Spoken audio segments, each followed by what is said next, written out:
This is the sad tale of the township of Dogville.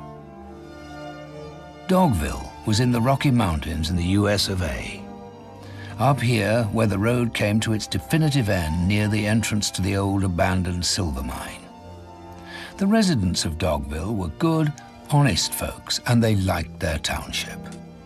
And while a sentimental soul from the East Coast had once dubbed their main street Elm Street, though no elm had ever cast its shadow in Dogville, they saw no reason to change anything. Most of the buildings were pretty wretched, more like shacks, frankly. The house in which Tom lived was the best, though, and in good times might almost have passed for presentable. That afternoon, the radio was playing softly, for in his dotage, Thomas Edison Sr. had developed a weakness for music of the lighter kind. Ladies and gentlemen, the President of the United States. My friend, Tom, do me a favor, will you? The radio? Just because the music's over and you might risk hearing something useful? I thought that's why we had the radio. Well, I need to rest, as you know. Mock me if you like. Tom's father had been a doctor and now received a modest pension, so it was no great disaster for Tom to drift about not doing anything in particular. Tom was a writer, at any rate by his own lights. Oh, his output as committed to paper was so far limited to the words great and small, followed by a question mark, but nevertheless meticulously archived in one of his many bureau drawers. Hi, Dad.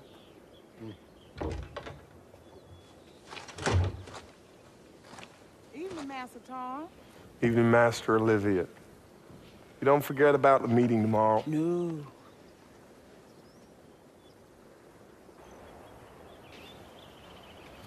In order to postpone the time at which he would have to put pen to paper in earnest, Tom had now come up with a series of meetings on moral rearmament with which he felt obliged to benefit the town. Hi, kids. Hi, Tom. Evening, Chuck. Will we see you at the meeting tomorrow? Well, I could do without your lectures. You know Vera wouldn't give me a moment's peace till I said yes. Who gave Moses that bone? Still got meat on it. Jason did. Jason gave that mod a bone with meat on it? When did we last see meat? Next time you waste good food, I'll take your knife away. I'd have known it was you was giving me to eat. Moses is meant to be hungry, to keep watch. Keep watching Dogville? What's there to steal? These are wicked times, Tom Edison. Soon there'll be folks by with even less than us.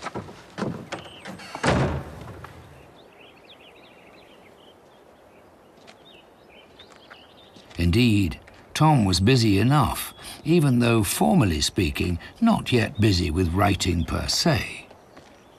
And if a body found it hard to grasp what profession he was busy at, he'd merely reply, mining.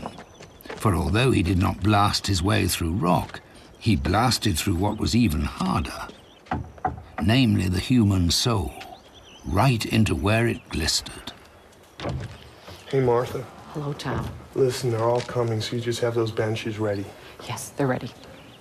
Oh, but Tom, I repeat, if you need to use my organ, I gotta get special permission from the regional Martha, director, I Tom. repeat, we don't need the organ. We can be spiritual without singing or reading from the Bible. It's almost 7. Don't forget your bell now. I imagine that'll do, Ma Ginger. I don't think it's good for the soil with all that raking and hoeing. It's the soil that gave life to us all. Don't give me any of your lip, Thomas Edison, Jr. I'll hoe as I darn well please. Yeah, and spoil the whole thing.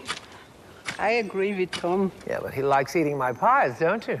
Well, they're tasty, no doubt about it. Yeah. So when it comes to hoeing, who's right, Tom, you or me? I'm not so sure it's that simple. He's got you there, Ginger. You cannot resist, can you, Gloria? Hey, Ben, I'll get the doors. I'll be fine, Tom. Is there any news from the freight industry? Is everything going to hell there, too? Don't poke fun at the freight industry.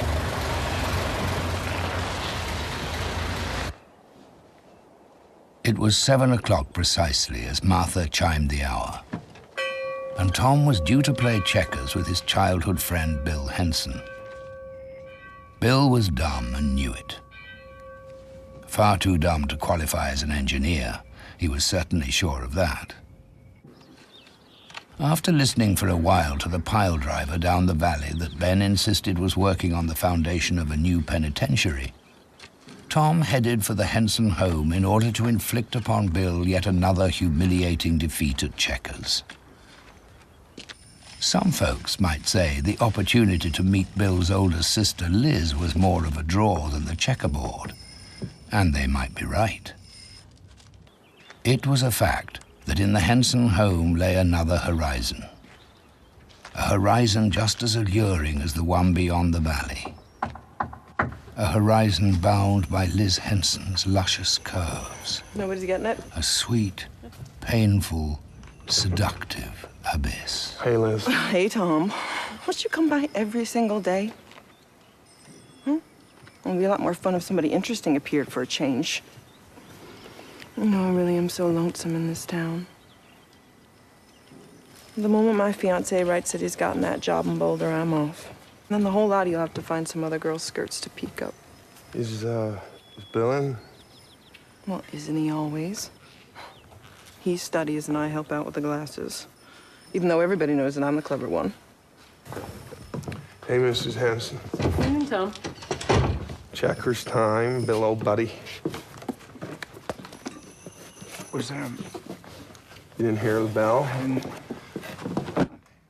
As usual, Bill tried to fake his way around actually playing. He had not yet fully comprehended this meeting business, he claimed. Maybe we should just let them be. I don't think so. What if they're just fine as they are? You think they're fine? I don't think so. I think there's a lot this country's forgotten. I just try to refresh folks' memories by way of illustration. So the illustration for tomorrow? I don't know.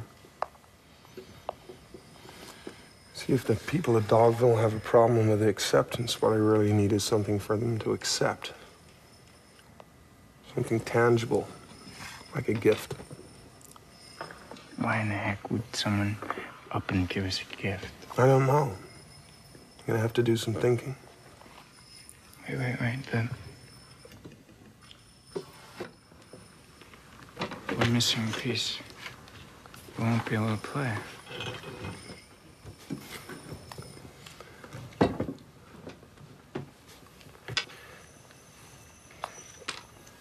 My mind is sharp tonight.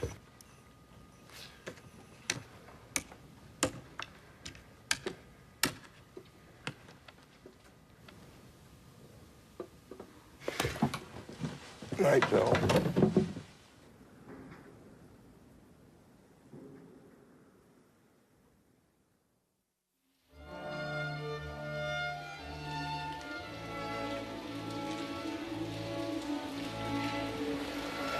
Despite considerable effort on his part to prolong things, Tom had achieved the triumph at the checkerboard pretty quickly.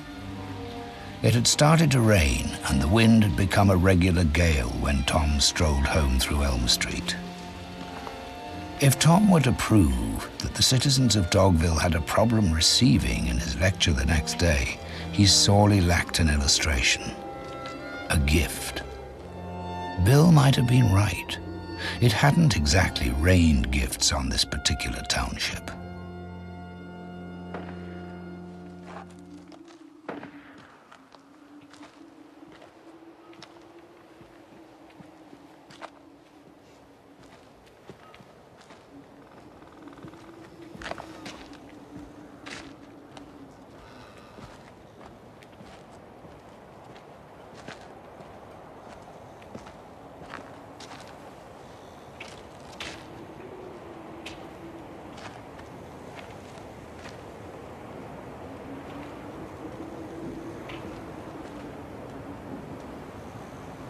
There was no doubt in his mind. They were gunshots. The pile driver in the marshes didn't sound like that at all. The shots had come from down in the valley, or perhaps from Canyon Road, someplace in the direction of Georgetown. He listened for more shots for ages, but they were not repeated. A tad disappointed, Tom sat down on the old lady's bench to think, to hang on to the feeling of danger for a moment. But it wasn't long before his thoughts were back on his favorite subjects again. And in the midst of the storm, they metamorphosed into articles and novels and great gatherings that had listened in silence to Tom after the publication of yet another volume that scourged and purged the human soul. And he saw men, and among them even other writers, throw their arms round one another as through his words life had opened up for them anew. It hadn't been easy, but by his diligence and application to narrative and drama, his message had gotten through. And asked about his technique, he would have to say but one word: illustration.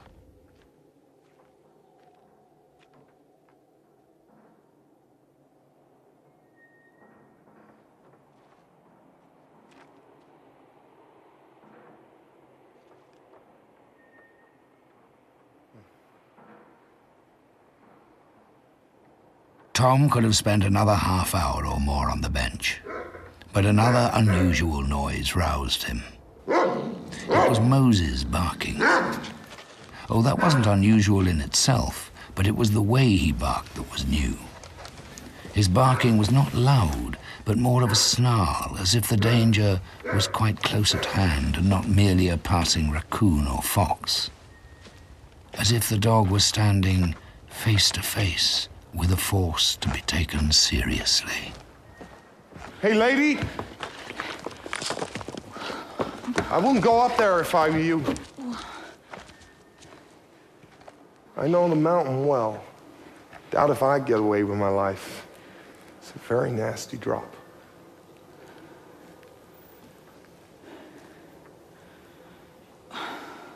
Is there another way?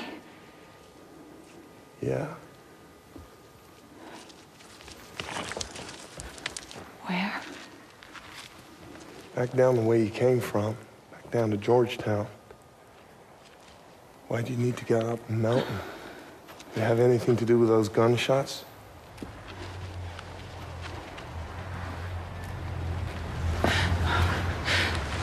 Help me! Help me, please! Here, hide in mine. In there.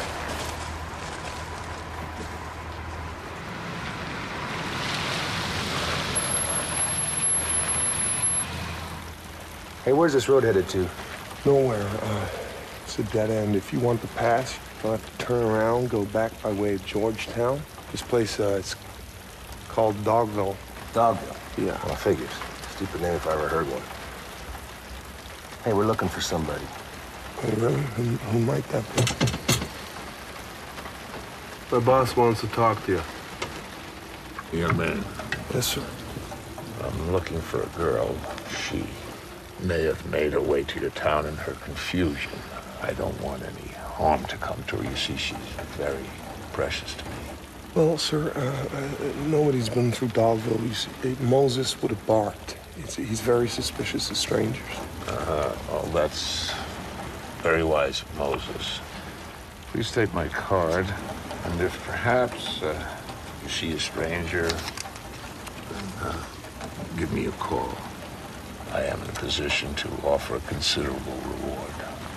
Yes, sir. Thank you. Say, was it you that fired those shots?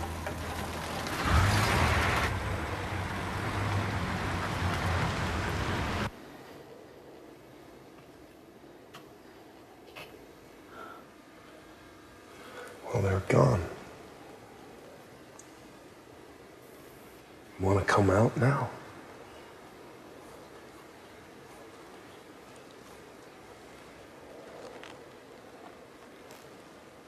Yeah. You want a cup of coffee before you go mountain climbing? Yeah.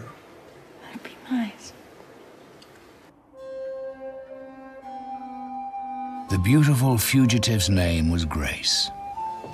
She hadn't chosen Dogville from a map or sought out the township for a visit, yet Tom felt right away that she belonged. Should I take the bone?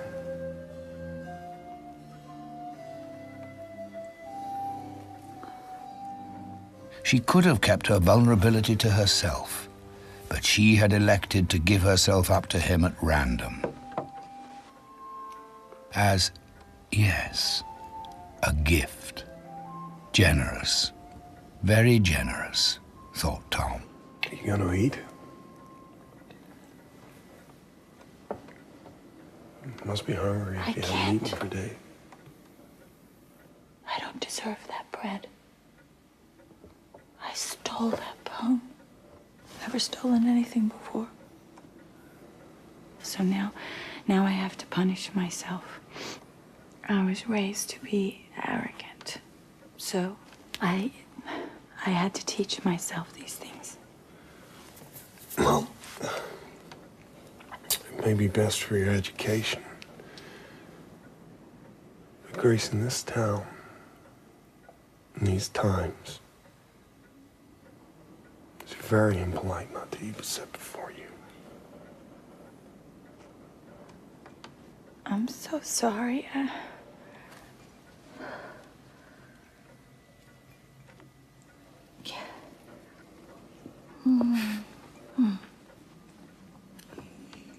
Who are the men in the car? Why would they want to hurt you? The man in the back of the car, he's the boss. I saw his face. Give me his telephone number. Told me to call if I saw you. I'm sure he'd offer you a big reward if you told him where I was. Yeah.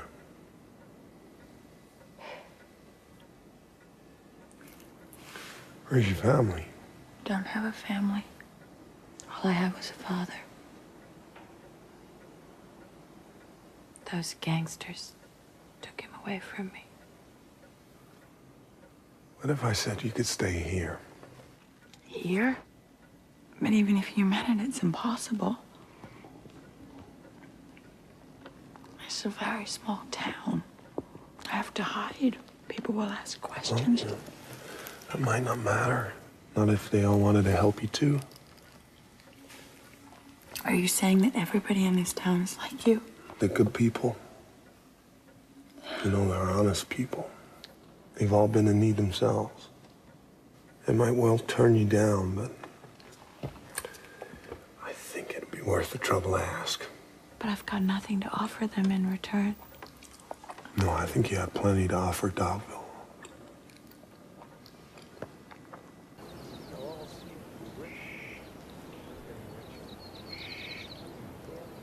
To call the mood of the audience at Tom's moral lecture in the mission house the next day enthusiastic would have been going too far. But they had come, and Tom had launched himself fearlessly into his endeavor to illustrate the human problem, to receive. To open up and dare admit that they're in need. The subject was obvious, but quite dreadfully ill-considered by this young man.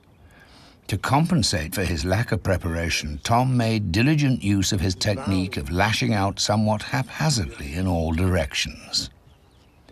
His father peered around covertly to gauge the mood, and sensing that the assembly was not entirely happy with his rather direct criticism, he decided to forestall any protests. No, I'm sure that you wish us well, Tom.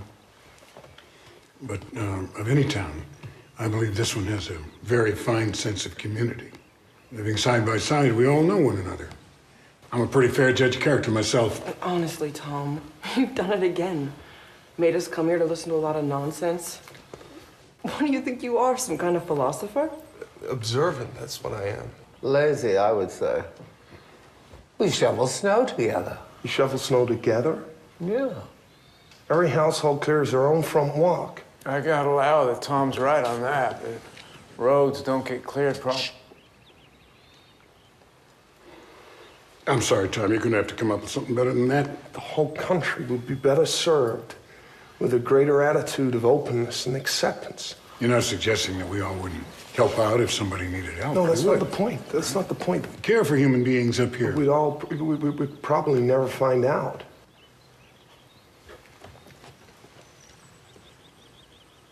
Since nobody seems to want to admit that there's a problem, let me illustrate. Now, I'm not going to use something that's already happened. I'm going to use something that's just about to happen. And after providing a quick summary of the events of the previous evening to the astonished people of Dogville, Tom went down to the mine to retrieve the fugitive from her hideaway.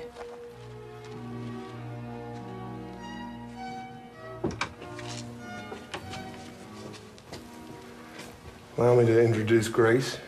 Grace, these are the citizens of Dogville. Hello. Hello. Tom has told us about your predicament, miss. I really don't want to put any of you in jeopardy. Why don't you just go to the police? They can take care of gangsters. It's their job. Well, I don't know that that's such a good idea. In the transportation business... Ben. These men, they have powerful connections. Even with the police. You think we should give sanctuary to a fugitive? A fugitive that gangsters want to get a hold of? Well, that would put us in a pretty pickle. Easy, Claire. Think of your ass, man. Well, Dogville's a good place to hide, that's for certain. Exactly. The only way up here is Canyon Road. That could easily be watched by Ma Ginger's, nosy cousin who lives only yards from the turnoff. She has a telephone, Martha. You could ring the bell, tell the town if people were coming. But, Tom, I chime the hours. Well, what if people get confused with all the ringing? Come now, Martha. Surely we can use our old bell to save a life, if need be. Why should we? Because we care, Chuck. We That ain't care what for I- human beings. That ain't what I mean. How do we know this woman is telling us the truth? Well, maybe these gangsters did shoot at her. That don't make her somebody to be trusted. He's right. Why would you trust me? I trust you. Tom, we're not gangsters. We mind our own business. We don't ask nothing from nobody. So at last you admit it. If only there was some way that we wouldn't doubt the young lady's word, some way to know her, then I think we'd all ignore the risk. Well, there is a way. You said it yourself. By living side by side with her. Dad, you're such a fine judge of character. How long would it take a man like you to unmask her? A week? Maybe 2? Surely we can offer her 2 weeks. And if after that time so much as one man cries out, "Be gone," I promise, I'll happily send her packing myself.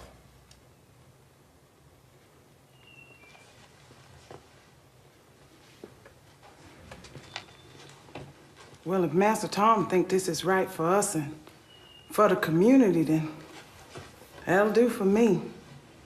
Might be young, but his heart is right, and I've known his heart for as long as it's been beating.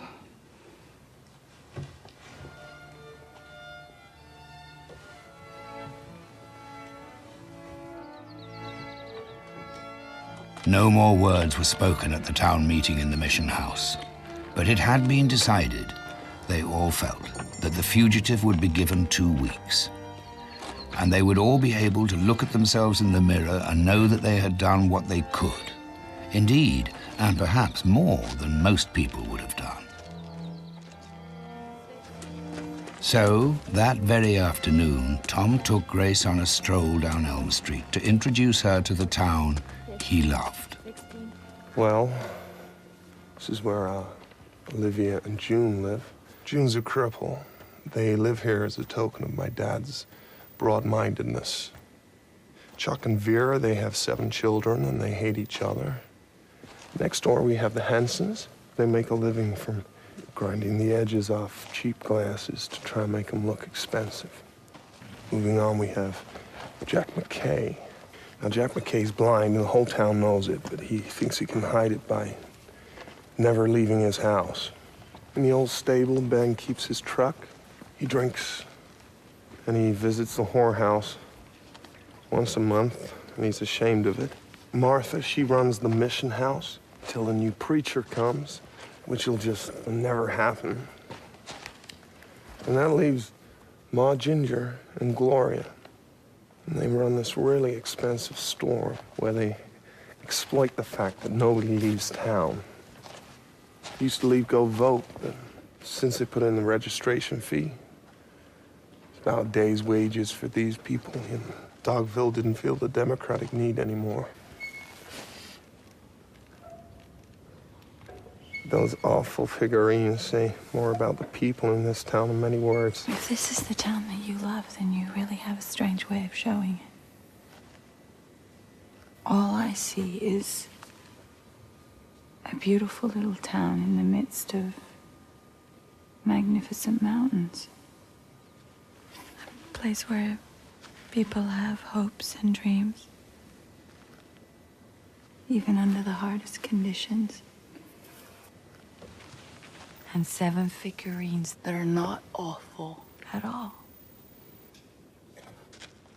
Calling Dogville beautiful was original at least.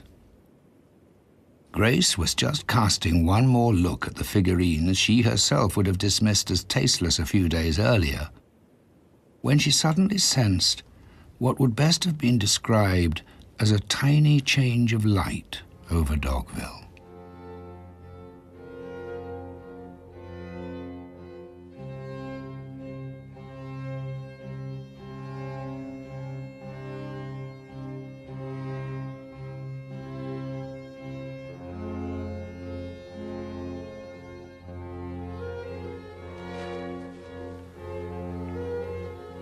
They're keeping an eye on you.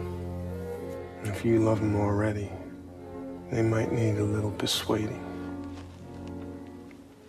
You got 2 weeks to get them to accept you. Make it sound like we're playing a game. It is. We are. Isn't saving your life worth a little game? What do you want me to do? Do you mind physical labor? No. Dogville offered you 2 weeks. Now you offer them.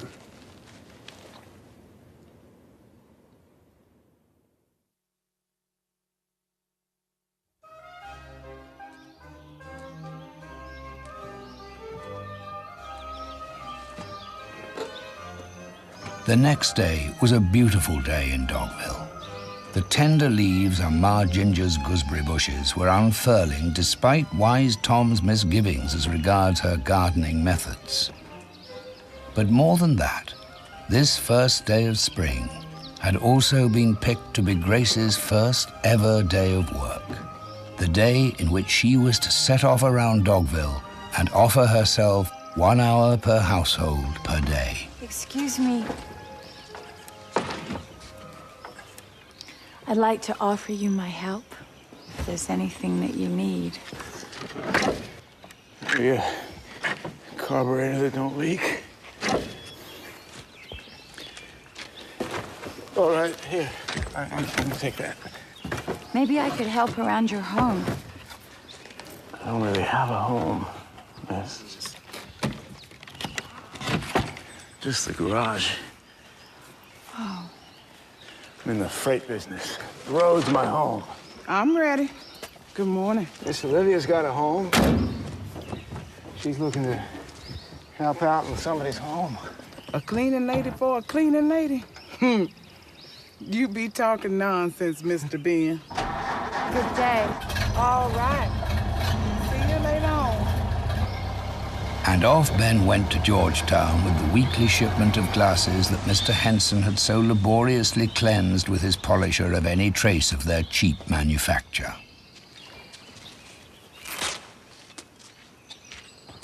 So Grace turned into the alley which went by the exotic name Glunan Street, to knock on the door of the blind, but only too vain, man. Yes? Good morning, Mr. McKay. My name is Grace. I was wondering if there's anything I can do for you. Oh, that's very kind of you, Grace, but, I was thinking that perhaps because of the situation that you're in. What situation am I in? Well, you're on your own. Oh. I've been on my own for so long. Anything that you might need. I'm sorry. Have you ever noticed the wooden spire on the roof of the mission house? At 5 o'clock in the afternoon, it points a shadow at Ginger's grocery store. Right at the O in open on the sign in the window. Maybe you're telling people that it's time to go shopping for supper. Goodbye, Mr. McKay. Goodbye, Grace. Grace's interview with Jack McKay proves sadly symptomatic of the attitude in Dogville. Reserved but friendly, not without curiosity. Only Jack had expressed his no concisely and precisely. Martha needed a monologue almost an hour long to arrive at the same conclusion. Oh my goodness, I'd have to think of work for you to do because I barely have enough work myself. So not very much later, Grace had ended up next to Ma Ginger's gooseberry bushes in a mood that was not particularly good. She could not tell a gooseberry bush from a cactus, but the meticulous order in the yard appealed to her, such as the metal chains placed there in order to shield the second and third bushes, lest anybody decided to make use of the deplorably time-honored shortcut to the old lady's bench. Grace pulled herself together and headed towards the store. Hello. Hello. We don't need any help here either. I told that to Tom. Well, it doesn't matter anyway because there's nothing I can do. I've never worked a day in my life, so. You know, if you put some aloe on those hands of yours, they'll be better by the morning. It's the wood shavings. I really do hate them. But I do believe I'll take your advice. Your hands are surely the most alabaster hands I've ever seen. Oh, here comes Tom. How lucky we are. I'll live. Oh, hello, Tom. Grace, how's it all going? Not very well, I'm afraid. Really? No, nobody needs any help. Well, I thought that might be the case. His plan to make everybody like me has run into a few problems because nobody wants me to work for them. I would really like to offer something in return. You're all running a terrible risk having me here. I mean, I'm willing to learn. There must be somebody who needs help. No. Mr. McKay's site is not so Yes, good. I went to Mr. McKay. I went to Martha and to Chuck and Vera's, and nobody seems to need any help. They all think everyone else needs something and not themselves. Funny, that's exactly what Tom said. I suppose he's pleased. Well, Just to prove him wrong, maybe you can lend a hand here. But Ginger, there really isn't anything we need done. perhaps there's something you don't need doing. Anything we don't need done? Something that you would like done, but that you don't think is necessary. What on earth would that be? Maybe the gooseberry bushes. Oh, the gooseberries are just fine. Thank you very Oh, much. not yours. The ones that planted themselves in the tall grass. We don't grow anything there. Exactly. Bit of tidying up. Who knows? Those bushes might one day bear fruit. Yeah, that's true. That's true. Who knows? All right, girl. Those alabaster hands of yours are hereby engaged to weed the wild gooseberry bushes. There you go. Thank you. Around. Like this, you see. Or like that. Anything too close to them. Just be careful, that's all. No, There you go. After a few of the wild little gooseberry bushes had given up the ghost in the care of Grace's as yet unpracticed alabaster hands, things began looking up with the weeding It's a quick study. and the town. In fact, it turned out there were not so few things that the other townsfolk of Dogville didn't need doing either. As Ben had no home, Grace's domestic experiments were absolutely things he didn't need. But he put up with them anyhow, appearing with astonishing punctuality when the act of domesticity had been completed, no matter how unpredictable business hours in the freight industry might otherwise have been. Olivia didn't need anyone to help June to the toilet while she was at work, as hitherto they had coped splendidly with Olivia's excellent diaper arrangement. If Jack McKay had needed a partner for conversation, he would surely have gone out and gotten one for himself in the town. So it was not out of need that he allowed Grace to sit with him in his dark parlor with the dramatic drapes on one wall for lengthy discussions regarding the underestimated qualities of the light on the East Coast. As Martha wouldn't dream of burdening the parish with wear and tear of the pedals and bellows while waiting for a new priest to be appointed, she practiced without a note ever leaving the organ, and was therefore not really in need of anyone to turn her pages. And God knows that Mr. and Mrs. Henson's son did not need any help with his books, and that the family had taken Grace in for her own sake. My hands are getting much better. Yes.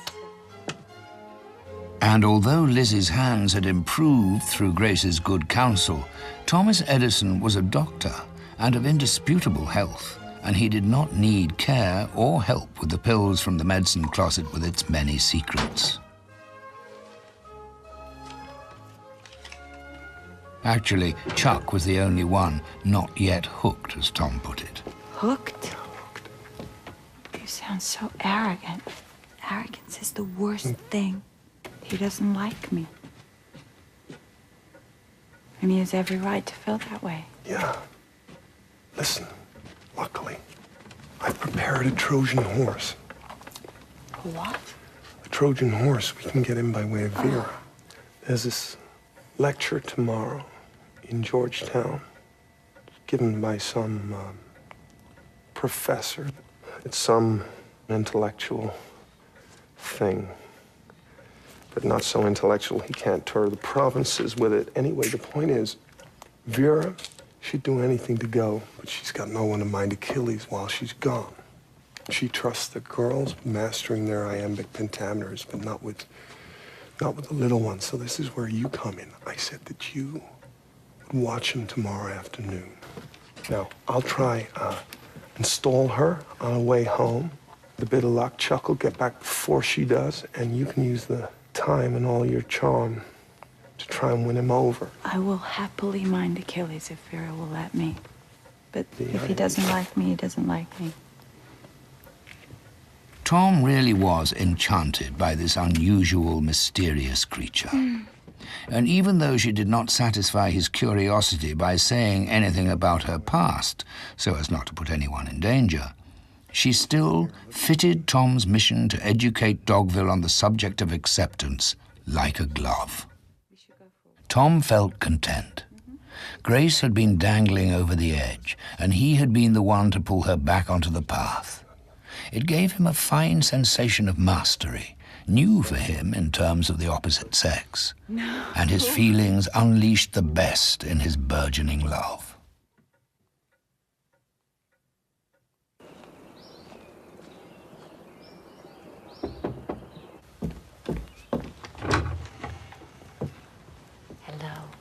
This is Dahlia, Olympia, Diana, Athena, Pandora, Jason, Achilles. Go play. Your children are lovely. They are good kids. And I love them.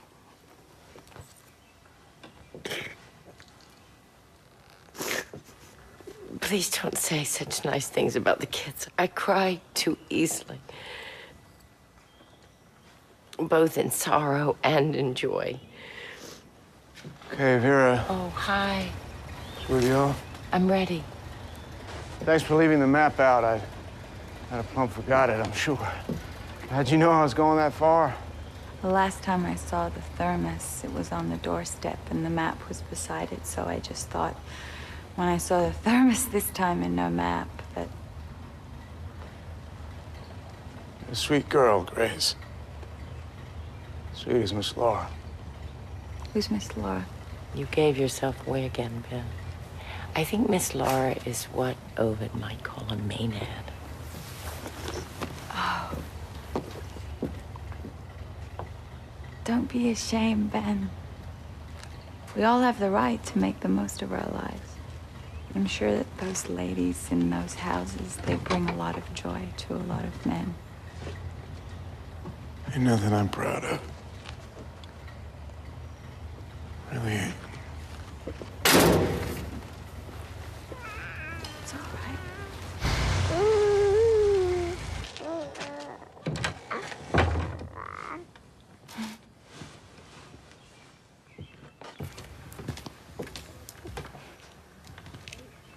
I know what you're doing here. You do? You want people to like you, so you don't have to go away. You're very smart. Yes, I like it here in Dogville. So you want me to read to you? About the Cyclops. I don't like the Cyclops. 2 eyes are prettier. Like yours.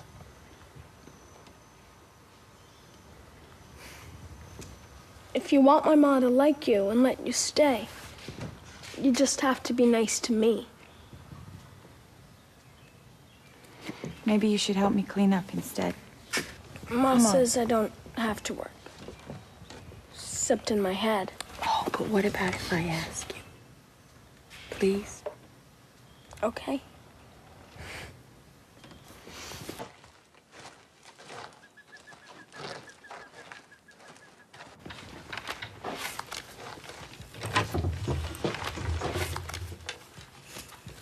What you doing here? Didn't I tell you we don't need no help from you? Ma asked her to mind me in a kitchen. Quiet! Get out. Bloody.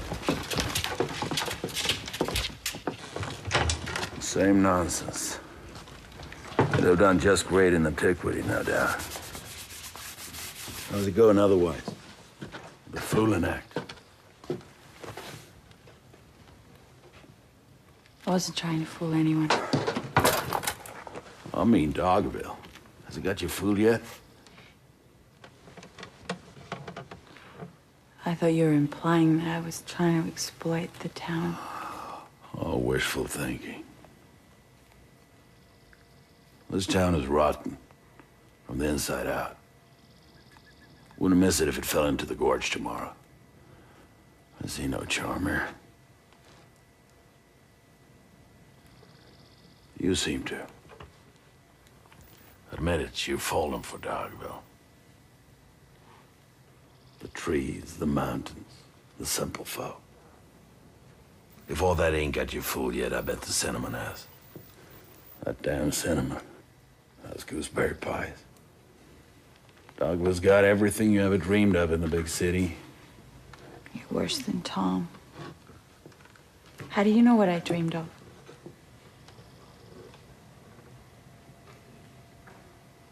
You're from the city yourself, aren't you? Well, it was a long time ago. I'm not that stupid anymore. I found out that people are the same all over. Greedy as animals. In a small town, they're just a bit less successful. Feed them enough, they'll eat till their bellies burst. That's why you want to be rid of me. Because you can't stand that I remind you of what it was you came here to find.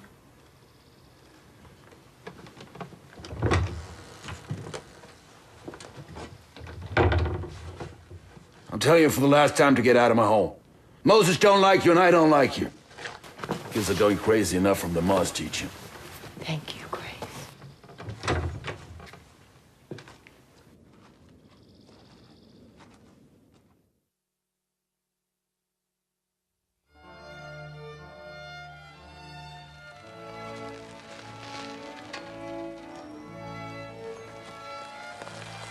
The 2 weeks had passed far too quickly.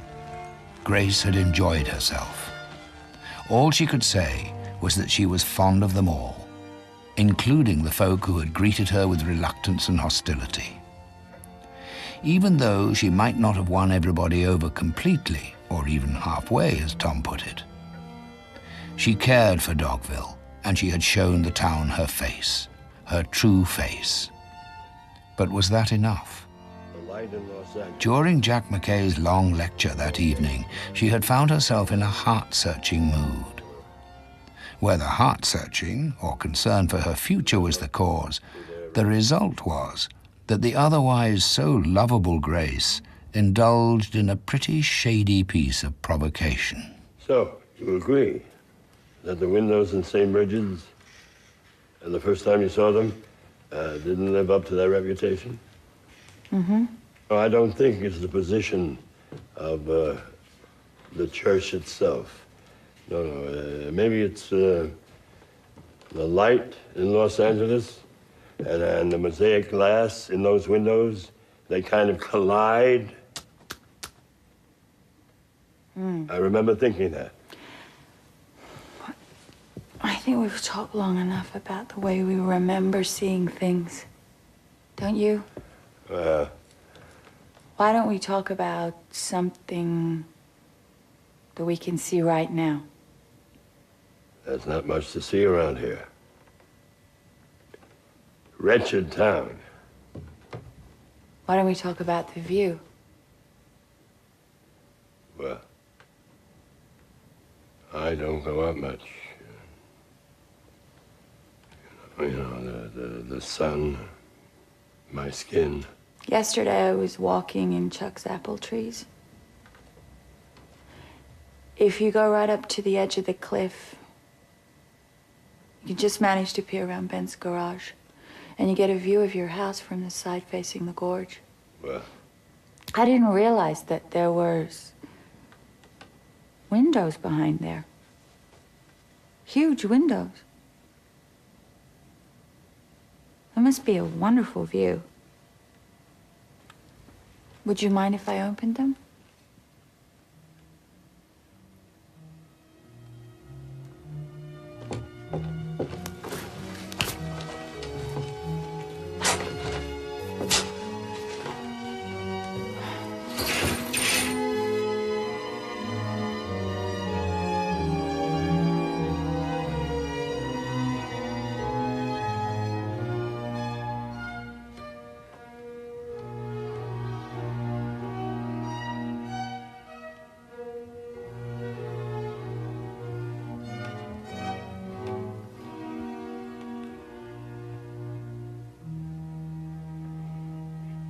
you're no fool, Miss Grace.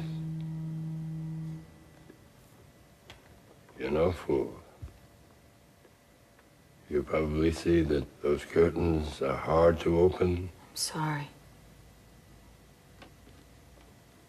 And obviously concluded it's because I'm sorry. they're not used very often. But the view is good. Entrancing even.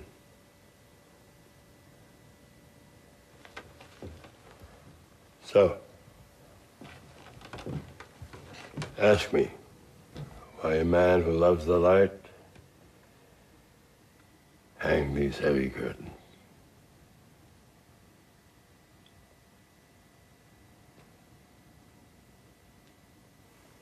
Yes, I'm blind. Not weak-sighted, not myopic, blind. So, please go.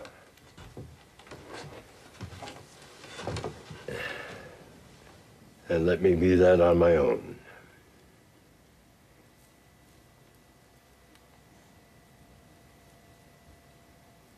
In Switzerland, they call it the Alpengulen.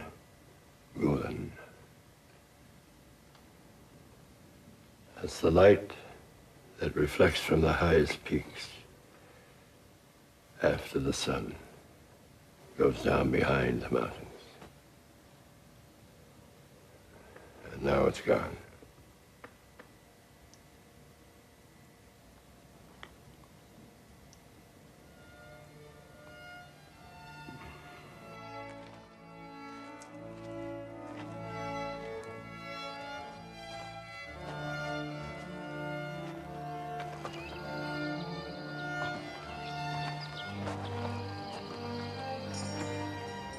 It was in complete silence that the people of Dogville turned up for the meeting at the mission house 2 weeks to the day since the beautiful fugitive had come to town. Grace was standing beside Tom, watching them convene, and knew inside herself that this might well be the last time she would see these now so familiar faces. She had at least 2 of them against her, and even one would have been too many. Welcome, good people of Dogville. 2 weeks. 2 weeks have passed, and it's time for your verdict.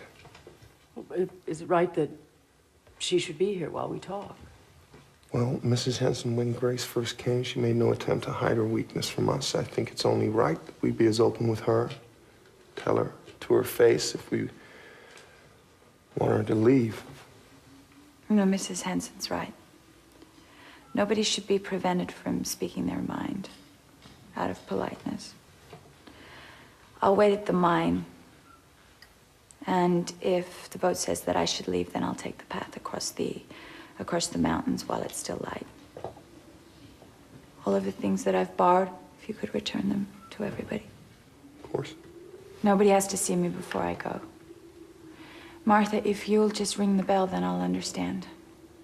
Well, how do you want me to ring the bell? Just ring it for every vote that lets me stay. I'll count. And if it doesn't reach 15, then I'll leave.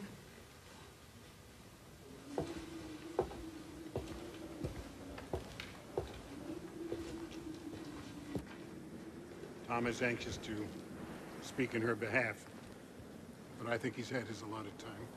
We know his view. We respect it. And now he must respect ours. Grace pulled her bundle out from under the bureau to change into her own clothes, only to discover that somebody had been in it and left a loaf of bread. Next to it was a folded sheet of paper. It was a map Tom had drawn. He had known where the bundle was and had put it there.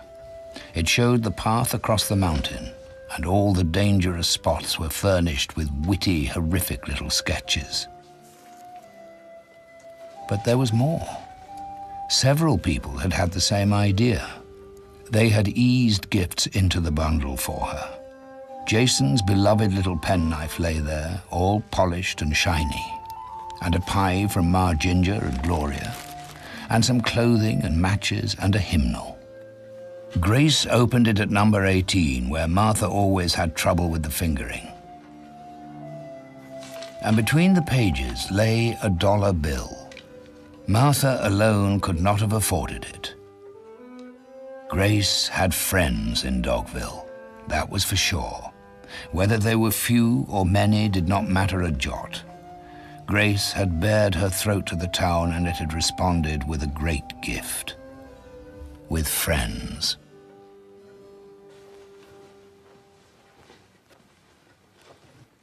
No gangster could deprive her of this meeting with the township, no matter how many guns in the world.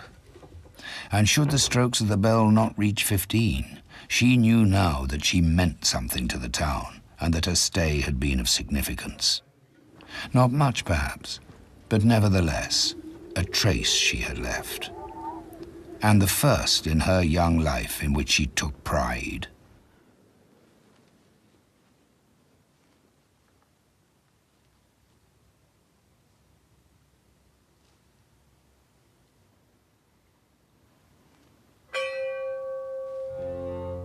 Grace stiffened as the bell began its toll.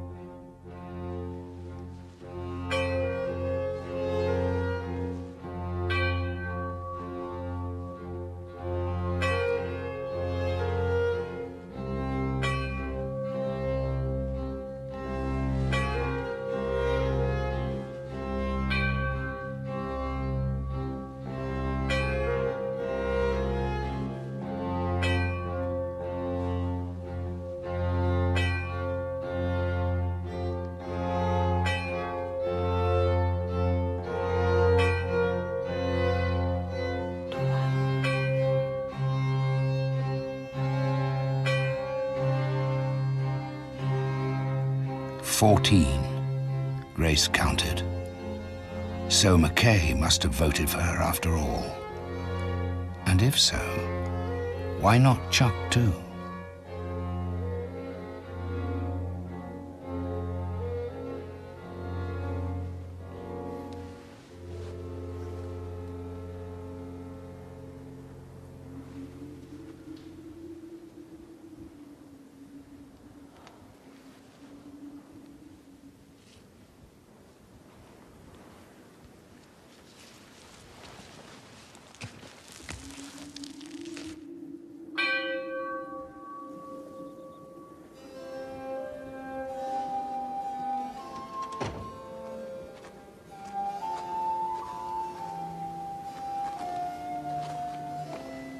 Everyone?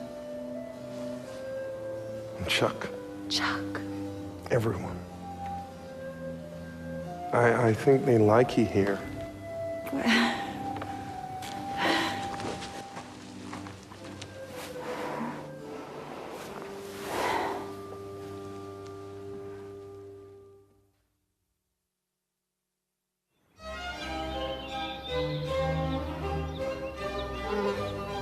The period of spring and early summer proved a happy one for Grace.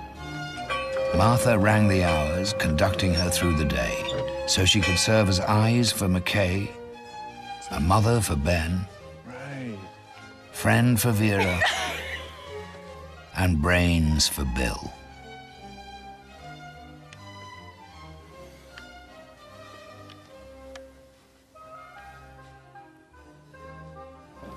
And one day, it had occurred to Grace to tread the pedals herself, so as to get Martha to agree to play a couple of proper notes just to empty the bellows naturally so that they wouldn't be left under pressure and thus be spoiled.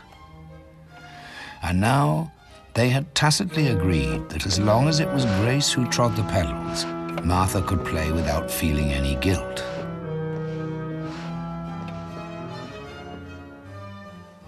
To Tom's pop, the old doctor, who imagined he had a new ailment every single day and was thus increasingly addicted to the simpler coordination tests from his medical school days, she had to be severe, telling him that there was nothing wrong with him. And now, since the town had agreed that everyone was to give according to his abilities, she received wages, not much, but enough to save up for the first of the tiny china figurines from the row of 7 that had stood for so long gathering dust in the window of the store.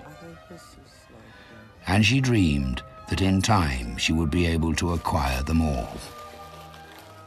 Don't make sense. I wanted to just a... Slowly, those alabaster hands turned into a pair of hands that could have belonged to anyone in any little rural community. And 3 weeks later, she triumphantly moved into a place Tom and Ben had secretly restored, namely the old mill, which had once held the town's ore crusher, but of which only the heavy flywheel now remained.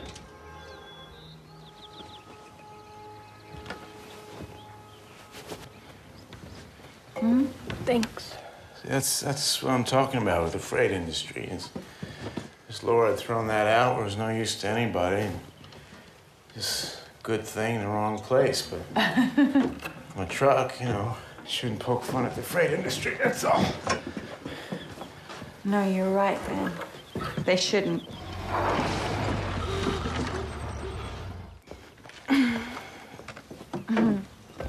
Grace. What? I just had to tell you I had a really selfish reason for voting to keep you in Dogville.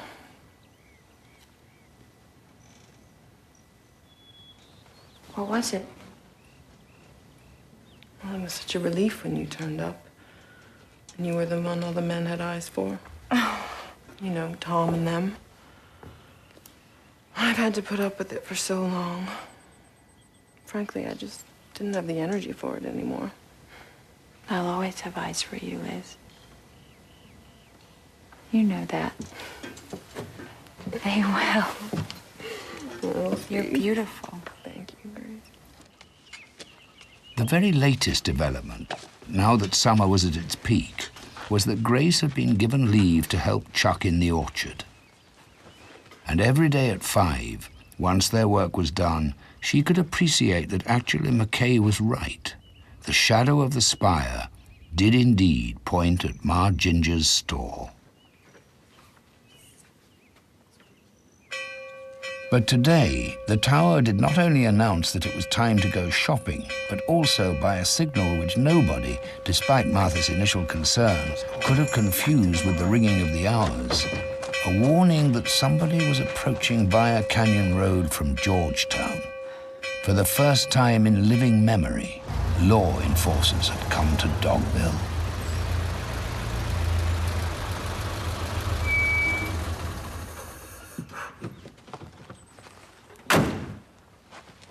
Good evening, sir. This the whole place? There at town hall? No. I got me a notice to paste up. Well, we got the mission house. That do you? Sure. What you do? Missing? That's all it says. I guess somebody's been missing her. Heard tell she was last seen around here. We're putting these things up all over the county. If somebody sees her, they ought to go to the police? I guess that's the idea.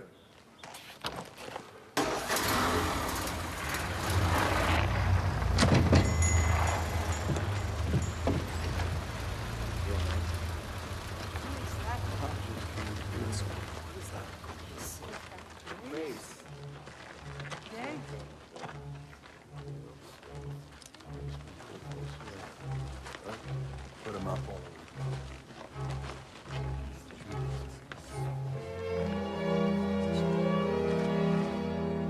These men were never going to give in easily. Now, these posters, they hang all over the county, which means nobody suspects she's right here with us. No, but it was a policeman, Tom. Isn't it a duty to respond to the police? I mean, legally speaking.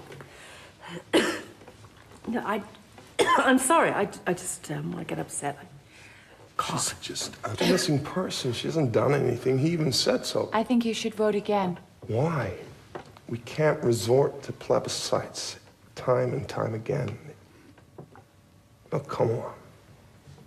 Who's really got cold feet because of a picture on a piece of paper?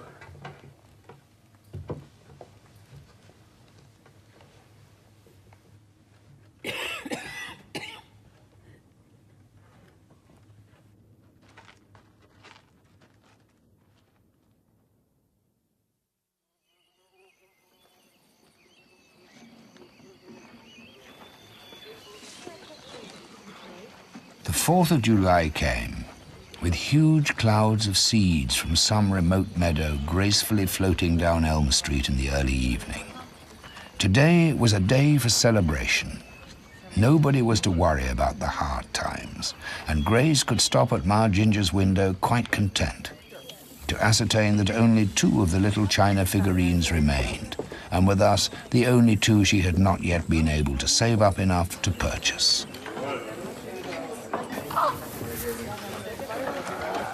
Looks great, girls. Mm-hmm.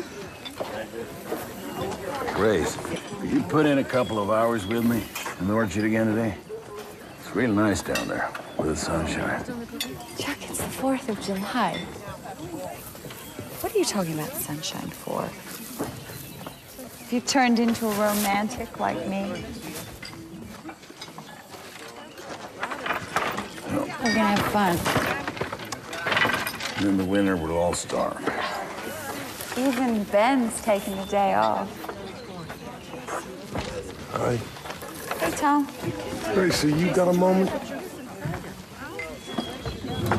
Now? Yeah. I have something interesting to tell you. Well, it has to be quick.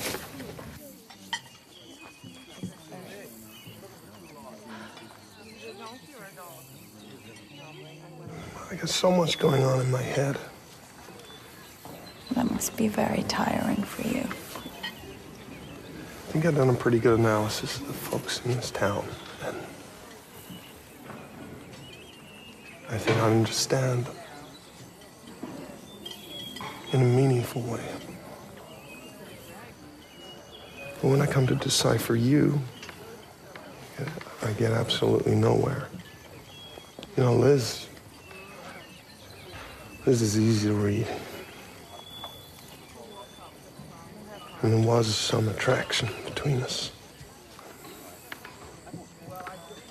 But as I can see right through her, intellectually, I mean, I can see right through her. My desire was purely of a physical nature. But with you, it's more complicated. What are you trying to say?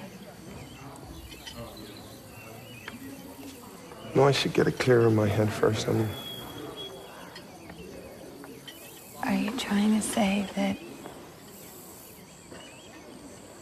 you're in love with me?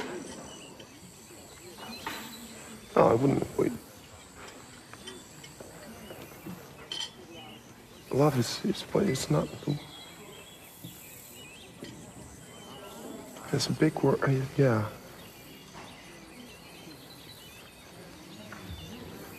Yeah. Well, that's good. Because I think that I'm in love with you too. Very interesting, isn't it? I mean, it's interesting and psychological.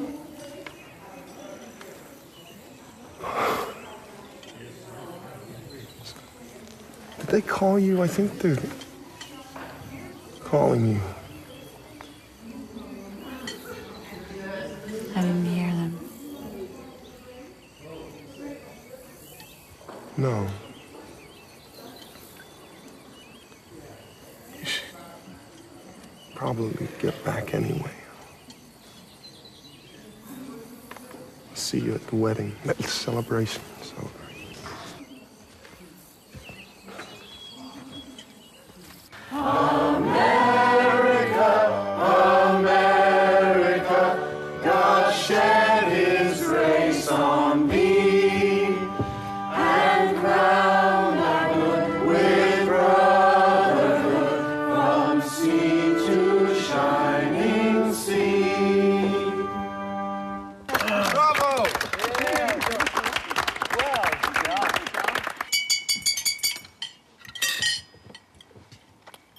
This year, I didn't bring any notes with me, because I'm not going to pretend I could read them. This brings me to a point I want to make. And that point is, you, Grace, yes, you've made Dogville a wonderful place to live in. Yeah, as a matter of fact, somebody tells me they ran into grumpy old Chuck on the street, and he was actually smiling. Yeah. Well, I've never seen your smile, Grace, but I will bet you I could describe it. Because it obviously has every color that's refracted from the shiniest prism in the world. And you probably have a face to match that, huh? Does she have a face to match that, Tom? Yes, sir. Huh? Yes, sir. I bet she does. We are proud to have you among us. And we thank you for showing us who you are. Here's to you, Grace. Stay with us as long as you damn please. Okay.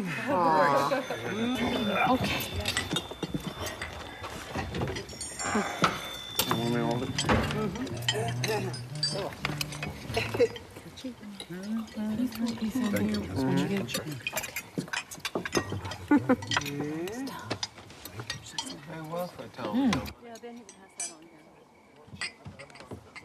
Police car has just been seen in town, and it's just made the turn up Canyon Road.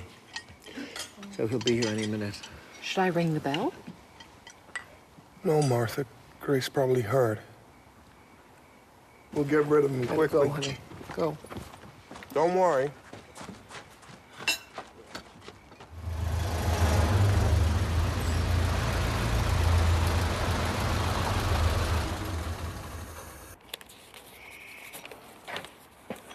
Should have been celebrating myself if this hadn't come up. Had to change this missing person notice. There's that lady again. That's why she disappeared. She's wanted in connection with some bank robberies on the West Coast. When did these robberies take place? Last couple of weeks. All right. You don't get much news up here, do you? My dad's radio and he plays music. All I know is they say she's dangerous. And then anyone with any information about her should better call us pronto. That's the law.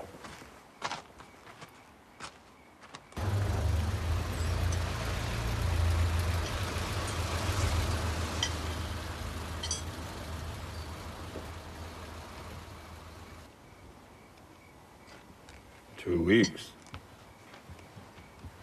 Can't be our girl, Tom. Oh, she's been here all the time.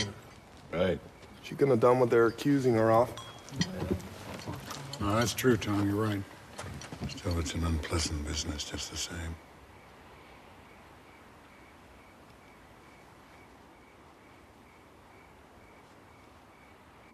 Grace was the same, and so was the town. That the gangsters had fixed to have charges made against Grace in their efforts to neutralize her came as no surprise.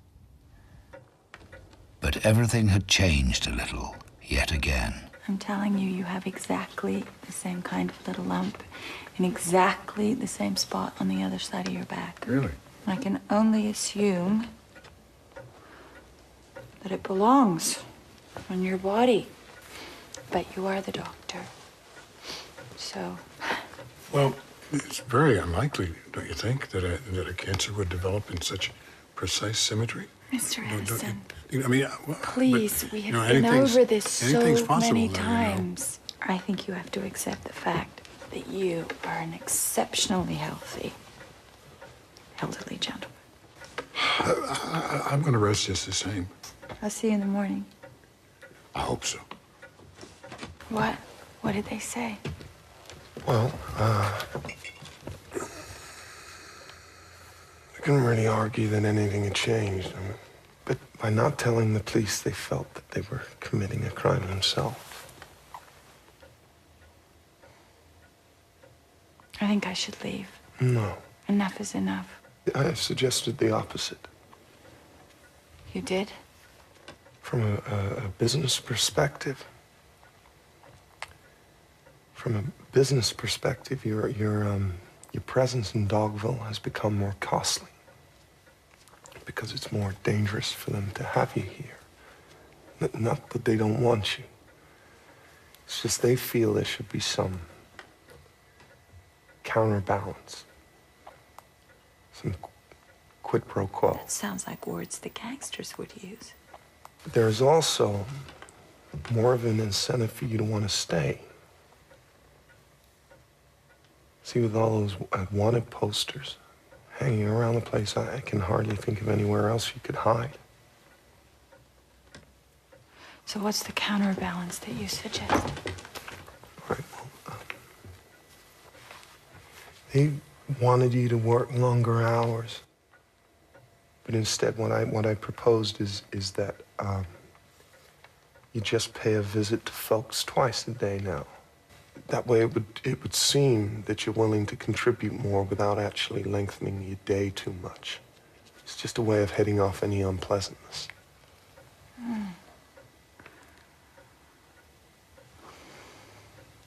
But it sounds a little peculiar, difficult to put into practice. That's what I thought, but Martha, she said she'd ring her bell every half hour so you could keep track of your new schedule. Then they're all willing to let me stay. No. See, Mrs. Henson, she also thought we should cut your pay. So? Merely a symbolic gesture. It was... You see, the word dangerous on the poster worried her. I'm willing to do whatever it takes. If I have to work harder, longer hours for less pay, then I'm willing to do that. Of course I am. I just want to be sure that they wouldn't prefer that I left town. Of course not. You think this is for the best? I know it is. I have to get some sleep. My days are going to be much busier now. Sorry.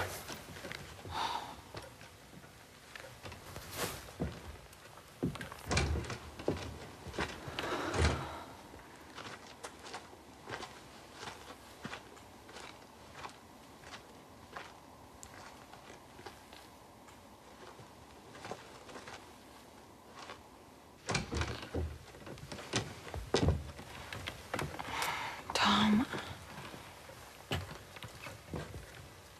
I just need to know something. You know the card that the man in the car gave you? Yeah.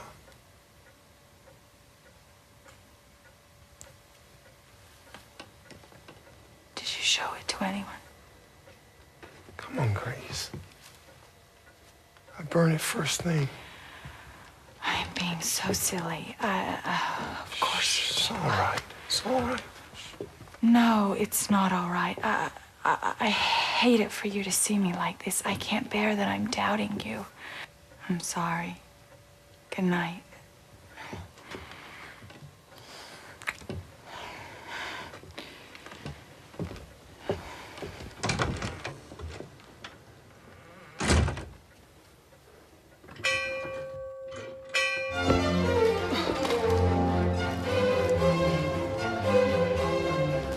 Everybody was really against any changes to Grace's working conditions at all when the subject occasionally came up in conversation.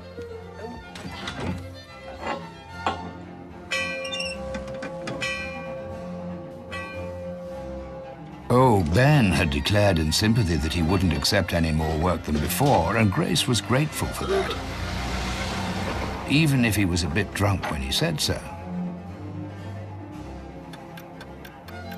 Busy minutes became busy hours, and busy hours became busy days. And irrespective of whether they thought the idea of increasing Grace's services had any fairness and justification to it or not, it didn't seem to make anyone any happier. More to the contrary. Oh! Well, Grace, you have to be more careful. I mean, Liz wasn't very careful either, but she didn't break our glasses. I think you need to understand that Mr. Henson works very hard to grind off any traces of the moles. It makes the glass weak. I thought you knew that. It won't happen again. Of course, I'll pay for it. Well, no, of course not. You don't have to pay us for it. I mean, we'll get over it. And off she went again to keep her appointment with Chuck, to free the last tree trunks from the grass in order to keep the ever-busy mice away. She was in a hurry and took the shortcut between the gooseberry bushes, only to be brought up by a shout. Grace. Yes. Oh. I didn't see that you just raked the path. I'm sorry. It isn't that I just raked it. The idea is for people to pass around the bushes completely. I prefer it that way, as you should know. I thought that these chains were put up to make a path between the bushes. They were put up there to protect the bushes. It's not supposed to be a pathway. But everyone goes this way. Yeah, that's right. They've been living here for years.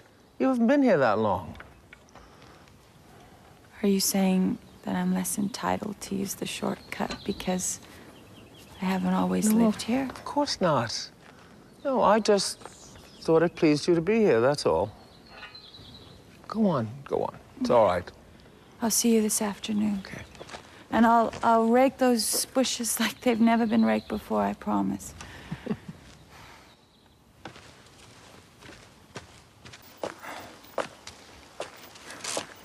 I'm sorry about that branch. There's so many apples on it.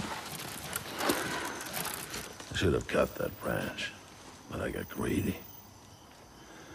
Is it greedy to want to feed your family?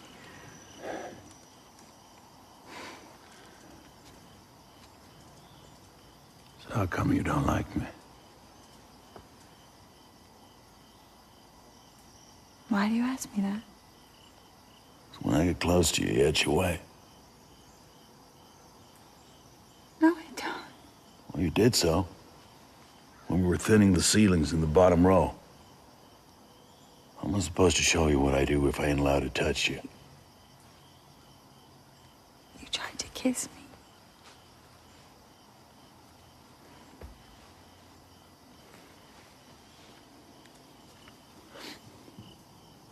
Vera never took any interest in the apples.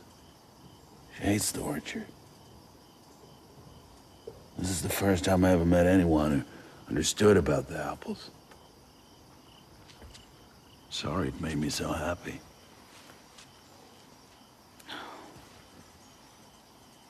It's all right. No, it ain't all right. I reckon the stuff about the apples is just words in your mouth. You can't really share my pleasure. I do. Vera wants me picking apples from trees that are barely in the ground.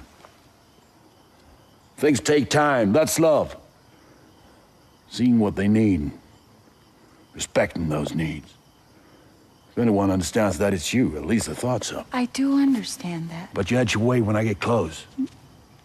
Why do you find me so repugnant? I don't find you repugnant. Don't be upset.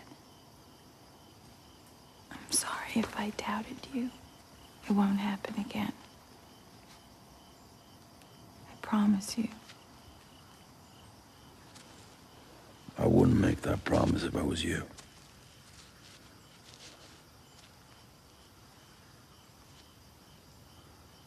When you fended me off, a thought came into my mind.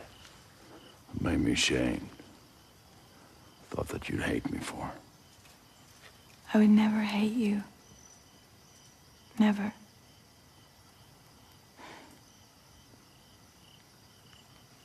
What? Chuck, I treated you unfairly. It's all right to have angry thoughts. I thought of turning you in. I thought of blackmailing you and respecting me.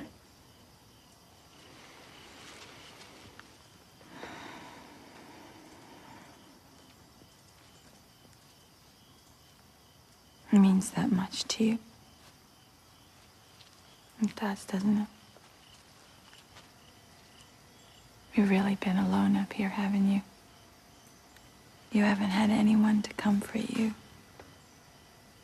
I should ask you for forgiveness.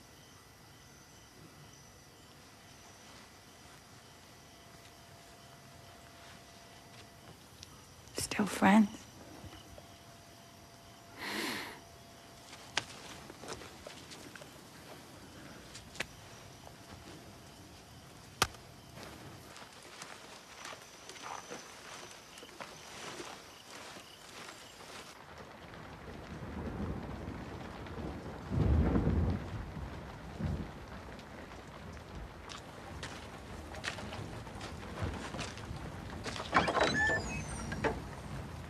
Sorry, you asleep? No. You want me to leave? No, I was just resting. Awful lot to do here in Dogville, considering nobody needs anything done. Jason wants to sit on my lap all the time. I think you're doing a wonderful job. You give us all so much. What Mr. McKay said, right on the button. Right on the button. He tried to put his hand on my knee today. Well, he's blind. After all, probably an accident. My Ginger got angry at me for running across the gravel path. Well, good. She gets angry at me. It just means you're one of us now. You can see through it all, can't you?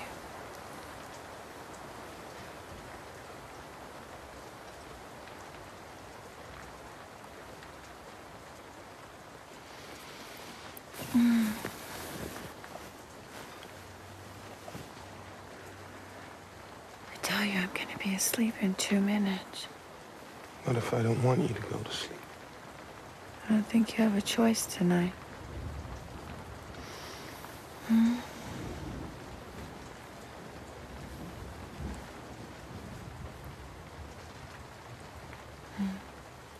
I do love you, Grace. I'm glad you love me. I love you too. I really do.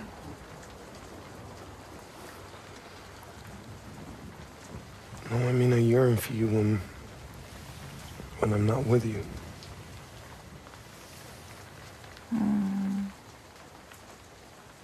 I yearn for you even when we're alone like this. I yearn to be even closer to you, to touch you, the way that people... We have our whole lives ahead of us. The thing that I love about you is that you don't demand anything of me. That we can just be together. Yeah. Yearning will only make it better.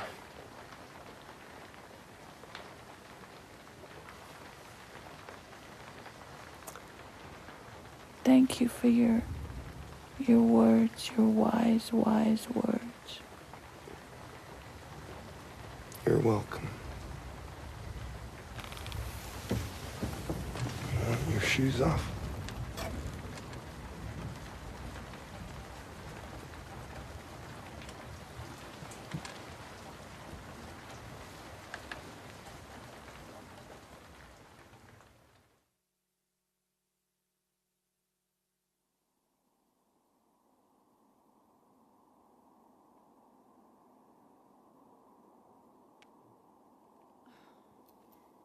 Jason, what are you doing here? That's wrong. The words have to be divided differently. Stop it! How's that for dividing the words? This is not a good day. Everybody should leave. Everybody except Jason. Jason, I want to talk to you alone. What is it? What's going on? I can be very bad. What? Bet my pa told you. I don't think that. I think there's another reason for this. I would love to have you on my lap all the time, but I can't, not with the others here. When somebody can't do all the things they'd like to do for others, sometimes the people they promised get mad. That's what Mrs. Henson says. Yes, that's true. I suppose I know why you won't let me sit in your lap anymore. Why? Because I've been mean lately. Oh, come on. I'm sure you have your reasons for that. I've been mean to the others, too. Even baby Achilles. And he's so tiny, he can't put up a fight. It's not right. No, it's not. I got it coming to me. I know. I deserve a spanking. What? I should hit you? I'm not going to do that. Your mother doesn't believe in physical discipline. I'm not going to hit you. I know. She'd be awful mad if she found out you whipped me. Oh, I just said I won't do that, so... It's good having Ma on your side, right? It'd be pretty serious if she turned against you. I am the way I am. If people in this town don't like me, then there's nothing I can do about that. I feel bad I need to be punished. The fact is, I wouldn't have any respect for you if you didn't give me a spanking. I don't care how much fun you think it would be. I'm not gonna spank you, Jason. In that case, when Ma gets home, maybe I'll just have to tell her you hit me. But I just said that I wouldn't. I reckon Ma'll take my word for it. If you give me that spanking, nobody's ever have to know.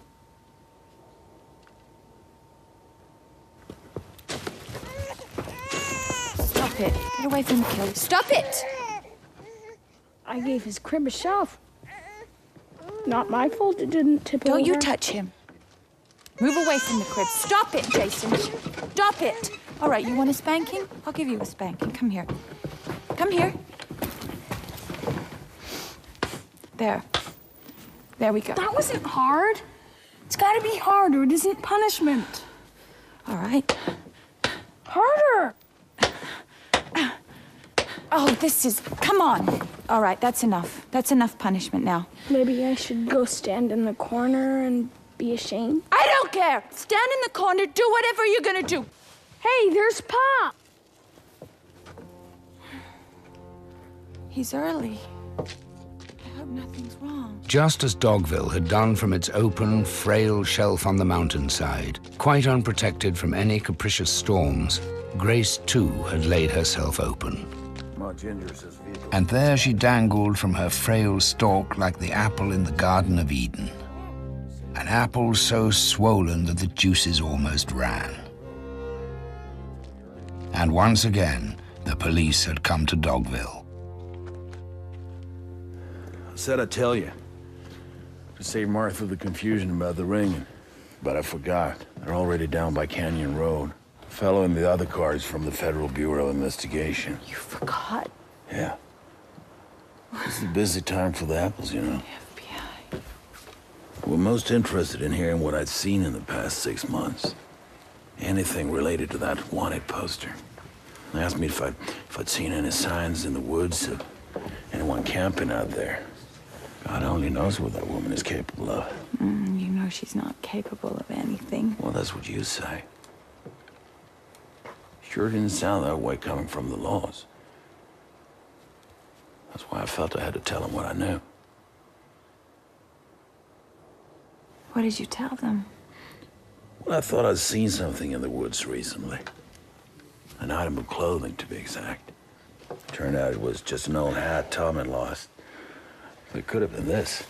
John, give me... Expensive by the feel of it. And your initials on it. I imagine they'd draw the same conclusions from this as anybody would. I told the laws it will take me no time at all to find this piece of clothing. I reckon we got us 10 minutes, maybe 15, before they start knocking on doors. I wouldn't try to run away. They're sure to see you. Why would I want to run away, Joe? I wouldn't try to holler either. Why would I want to do that? It wasn't me who wanted you here. You're far too beautiful and frail for this place. You tricked me into feeling that I meant something to you. It's your own damn fault. I need your respect, Grace. You have my respect, Joe. I want your respect. Don't...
Have you seen Grace? She's at my place. She busy? Not anymore. Go right in.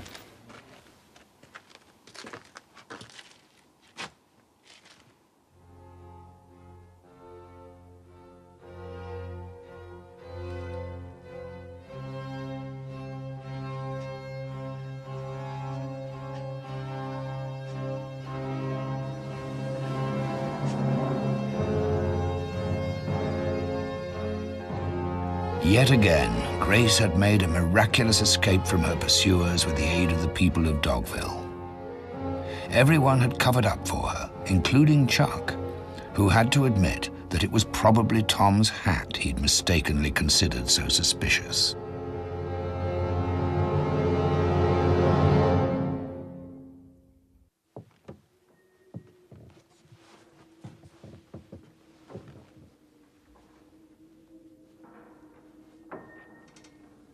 That evening, Tom had sensed at once that something had taken place, but had to plead with Grace for ages before she finally broke down and unburdened herself. I have to confront him. I mean, No. I have no choice. No. No one will accept what he did to you. I don't Nobody. want you to. I came here with all these ideas and these stupid prejudices. And he's not strong, Tom. He looks strong, but he's not. I'm gonna start looking for a way to get you out of here.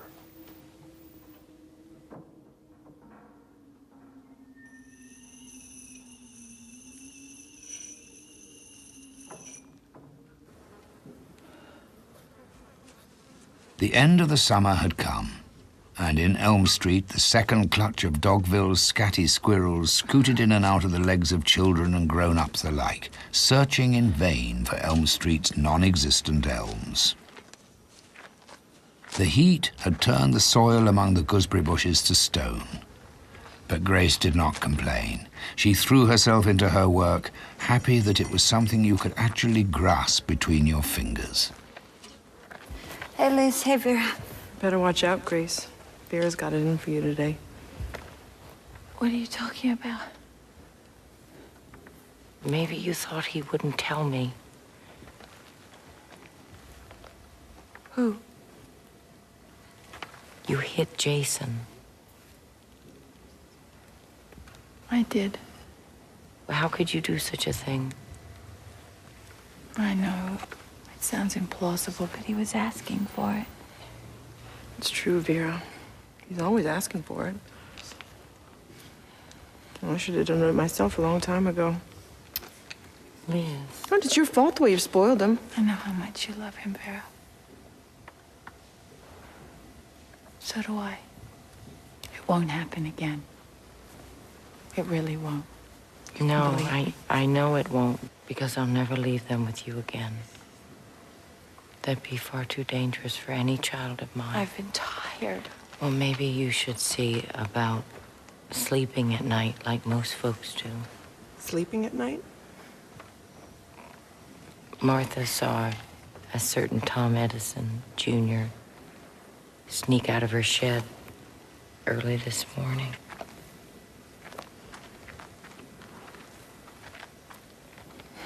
Grace, you won't hear anything from me about whipping that idiot kid.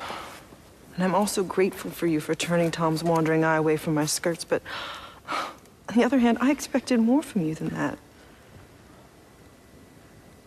But if that's the kind of thing you're after, then I'm sure with your innocent looks, you'll do just fine in a place like Dogville. It's not what I'm after, Liz. Oh, no? We all saw you take his hand at the picnic. Maybe that wasn't flirting. Yes, maybe I was flirting.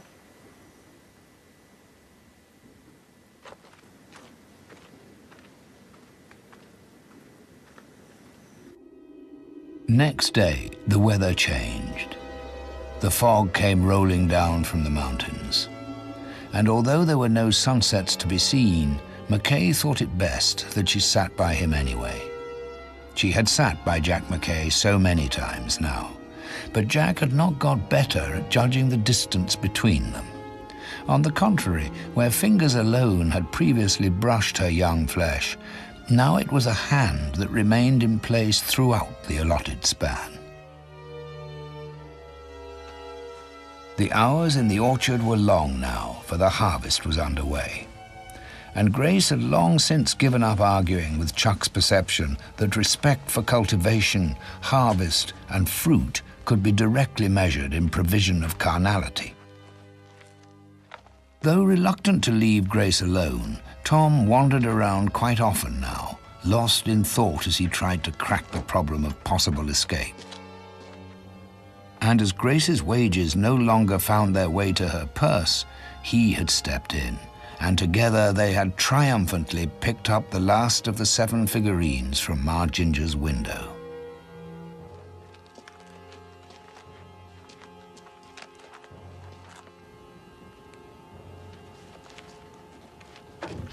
What's the matter? Nothing. The police on Canyon Road again? No. This is just girl talk. It's funny you should mention Canyon Road, though. Right, Martha? She was just there this morning. Yep. On the way home from church. You see so much more on foot. You know, when you're in a car, you never notice the apple orchard, for example. You can only see it from one spot on Canyon Road. That's right. You know that spot, Martha? Yes, I do. Yep. And did you stop there to enjoy the view this morning? It's harvest time, you know, in the orchard after all. The old masters always loved a good harvest theme, redolent with fertility, not to mention sensibility or even eroticism. But how silly of me to ask you that, Martha, because you already said you did. She saw you, Grace.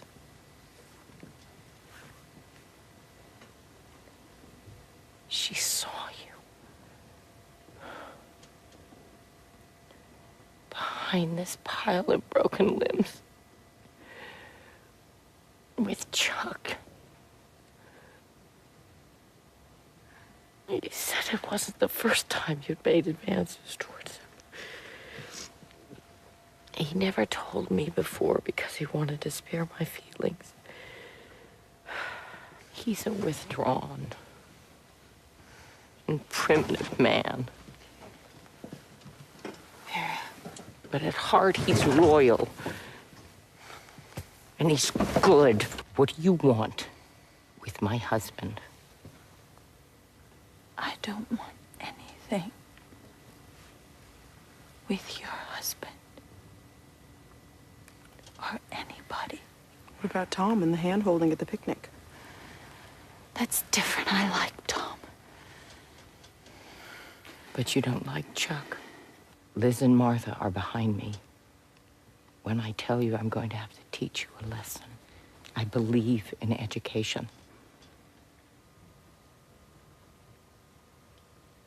Vera.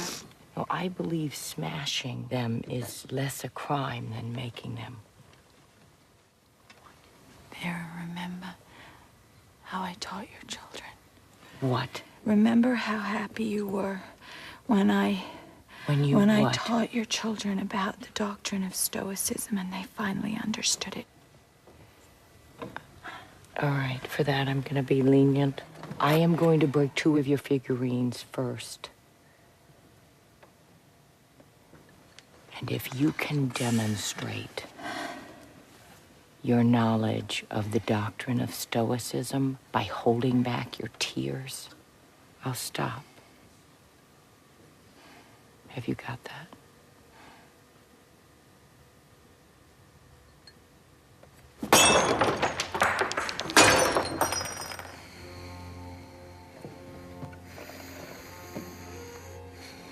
In her lifetime, Grace had had considerable practice at constraining her emotions and would never have believed it would be hard to control them now.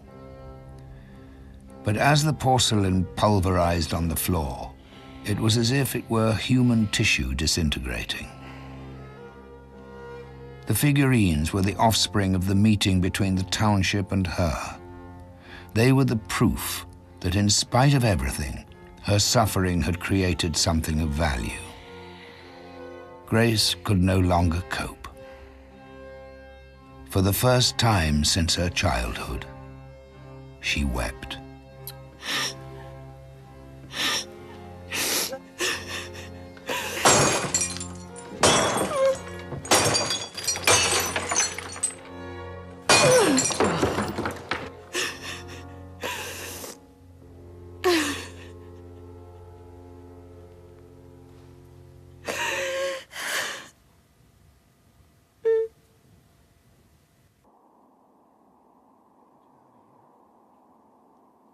Grace went to see Tom that very night and informed him that she was ready to follow his advice and leave the township.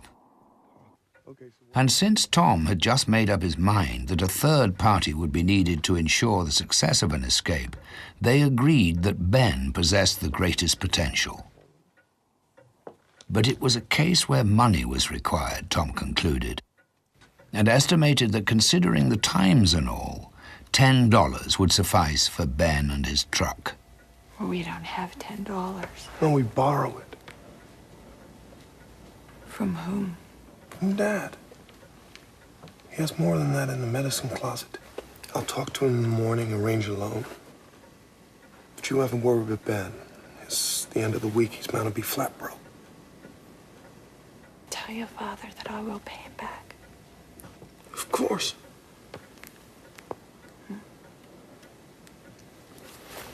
Thank you. You're always rescuing me. I can't believe you go on being there for me. Good night. You should get some sleep.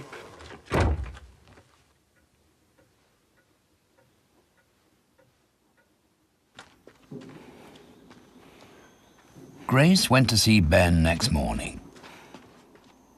Ben. When Grace presented the payment as compensation between friends, Ben did not object too heartily, considering the trouble he could receive from the rest of the townspeople when they realized what had happened. Perhaps they'd all be relieved that she was out of their lives, but somehow Grace wasn't too sure of that. Ben agreed to drive her, even though he wasn't out to profit from other folks' misfortunes, as he put it. I don't want to profit from other folks' misfortunes. No. The fact was that Ben would have driven to the gates of hell and back for $10, and the criminal aspect bugged him less than Grace would ever have guessed. He had freighted all kinds of things in his day. The plan was for Grace to hide among the apples.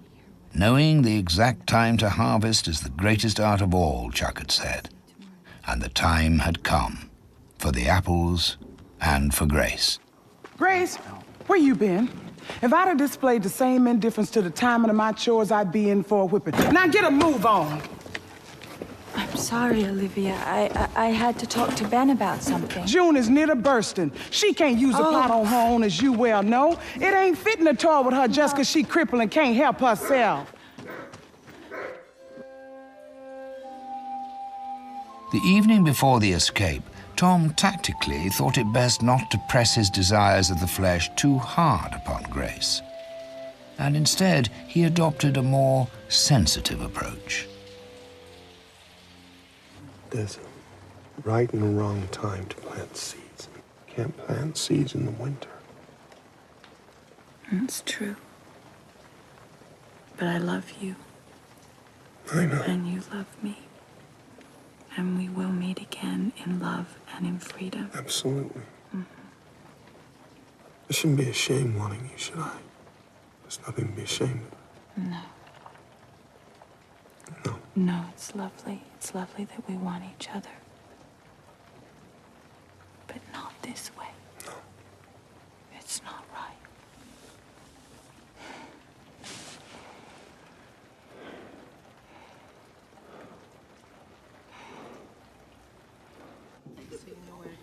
The next morning, when Grace wanted to slip down to Ben's as invisibly as possible, it seemed to Grace that the entire township was up and about at the same time. Grace. Yes, Vera. If you think that by hitting my child, you can get out of working for me, think again. Why don't you just come by as planned and we'll find something where you won't be able to harm anyone. At 12 o'clock? Yes. Why are you taking your copious belongings around with you? You're afraid you're gonna lose them? Grace, Ben's hauling apples today, so we won't be loading glasses. But that don't mean you're off work. Dad wants you to repack the whole last load. Maybe you can do it better and we'll have an extra crate. An old crate like that may not have much value in your eyes, but this is Dogville. We're not wealthy here. And if your hands get a bit red, well, I've got a tip about something you can rub on them. Grace. Oh, Martha. We have to wash the flagstones at the foot of the steps again. Dirt's gone and blown under the door. I can't get the door open. Where have you been? Harvest is the holiest time of the year. Does not sound like something you could have said. I'll be down in a minute, Chuck. I'll bring the crates down. Good. As Grace hastened to the garage, she grew more and more pleased with the decision to keep her departure under wraps. There was actually quite a bit of work Dogville didn't need doing that its residents would have to carry out for themselves in future. Grace, I don't like having to say this, but I'd like to ask if I could have the money up front. See, it's always the way in the freight industry. Once you deliver a load, you ain't got much to bargain with, if you catch my drift. Of course. Here's the money. Not that this is a professional job, of course. Don't get out. All right, Ben. Until I give the say-so.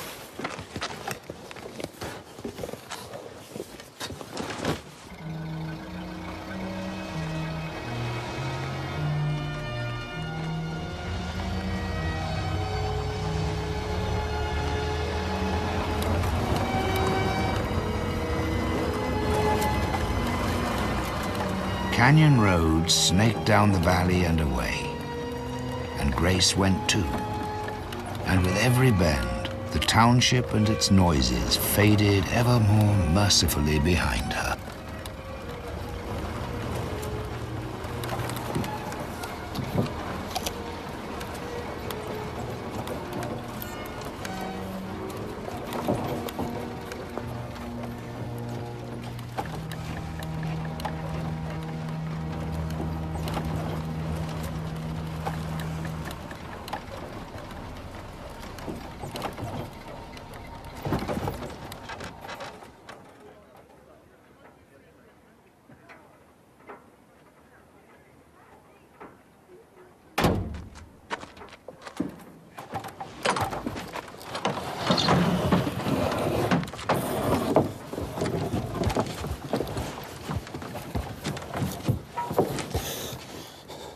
Something wrong. Yeah.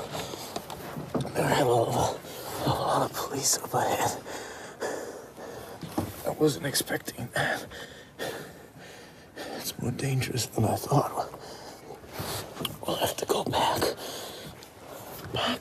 No, we can't do that. No, it's just, if this was a professional transport job, you know, paid proper like, it'd be a lot easier, but it's been paid for. Yeah, but in the freight industry, carrying dangerous load, it costs more. A surcharge, they call it. If this were a professional job, I could just charge you. But Ben, I don't have any more money.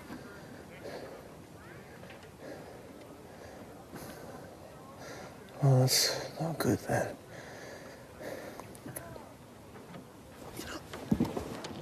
You said once that there aren't many pleasures in my life. And you know I go to Miss Laura once a week. Yeah. And you got me to say that it weren't nothing to be ashamed of. And see, I was gonna go there tonight. And of course, it costs me.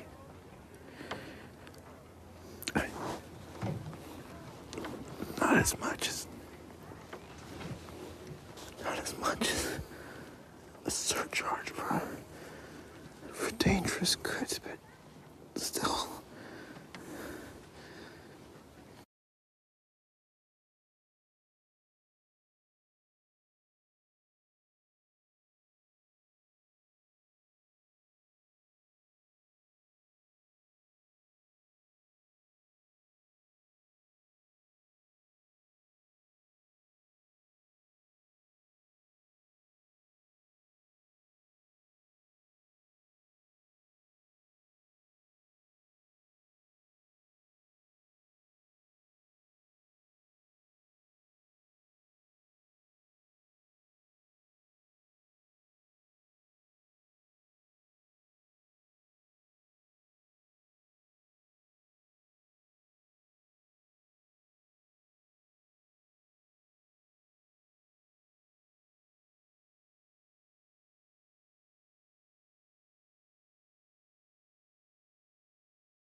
thanks to her healthy ability to push any unpleasantness around her far away. A generous God had blessed her with the rare talent of being able to look ahead, and only ahead. And later, when the truck slowed down, about to reach its destination, and she slowly returned to consciousness, she had no way of knowing how long she had slept. All she knew was that she would be happy to see the light of day again.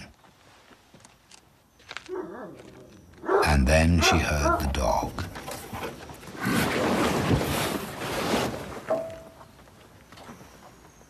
All your fondness for apples seems less and less believable. See? You bruised them.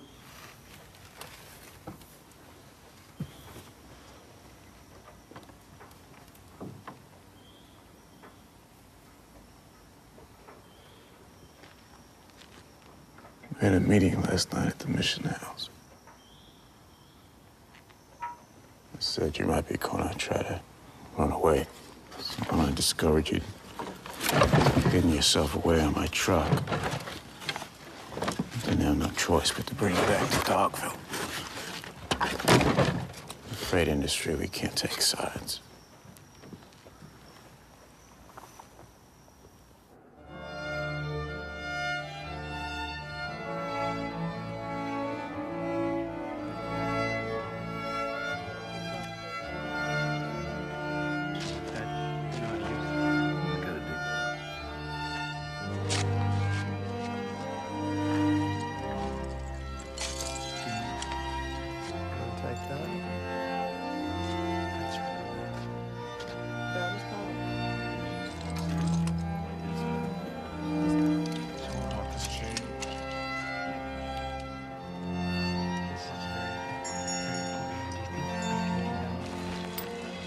It didn't help Grace that the first theft ever registered in Dogville had taken place the previous evening when most people were assembled for the town meeting. Old Tom Edison Sr. had had a considerable sum of money stolen from his medicine closet, and suspicion soon fell on Grace, who had apparently been planning an escape that would surely require funding. Grace chose to remain silent in the face of these new charges. And then Bill, who had lately improved his engineering skills to an astonishing degree, had, by way of his first design, implemented a kind of escape prevention mechanism. Beautiful it might not have been, but effective he dared say it was.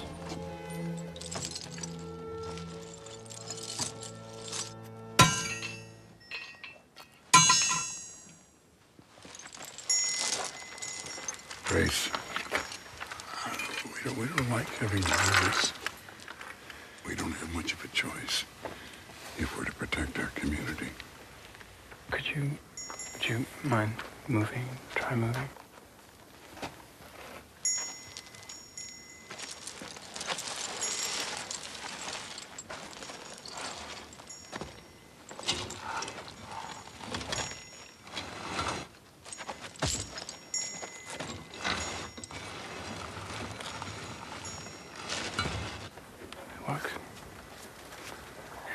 We had to make this heavy enough so that it could only move where the ground is level, and the ground is level in town.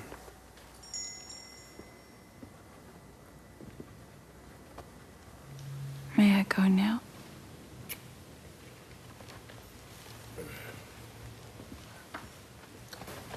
I have to figure out how I'm going to get into my house. Or is that part of the punishment, having to sleep outdoors? Oh, no, Grace. Don't think of this as punishment. Not at all. Bill, he made the chain long enough so that you can sleep in your bed.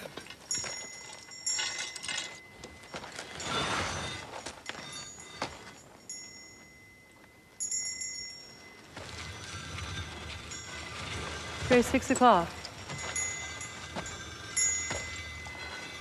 Yes, Mrs. Hanson.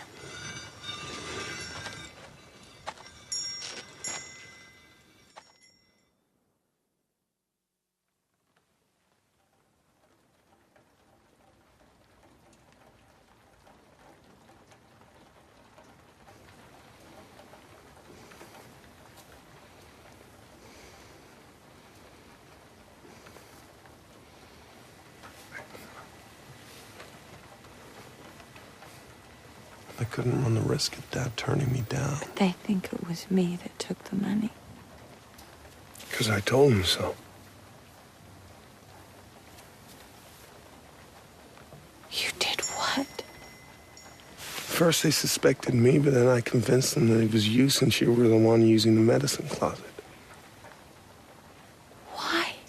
It's good I'm here to do the thinking for you. If we like to have the slightest chance of getting you out of here, they can never know how close we really are. They can't know I'm trying to help you.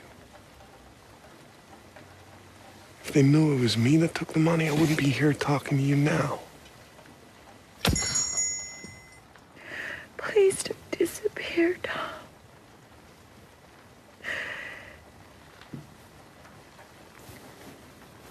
I need you.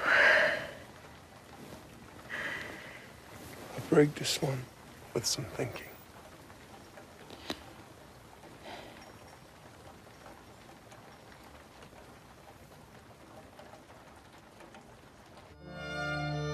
It was not Grace's pride that kept her going during the days when fall came and the trees were losing their leaves, but more of the trance-like state that descends on animals whose lives are threatened, a state in which the body reacts mechanically in a low, tough gear without too much painful reflection. Like a patient passively letting his disease hold sway. And now that Vera had received proof that it was in fact Chuck who forced his attentions on Grace, she was meaner than ever. Had Grace had friends in Dogville, they too fell like the leaves. Most townspeople of the male sex now visited Grace at night to fulfill their sexual needs. It had occurred to the children to give the bell an extra ring every time such an act had been consummated, much to Martha's confusion. But since the chain had been attached, things had become easier for everyone. The harassments in bed did not have to be kept so secret anymore because they couldn't really be compared to a sexual act. They were embarrassing in the way it is when a hillbilly has his way with a cow, but no more than that. Tom saw everything. It pained him, and the sexual visits were a particularly severe blow. Good night.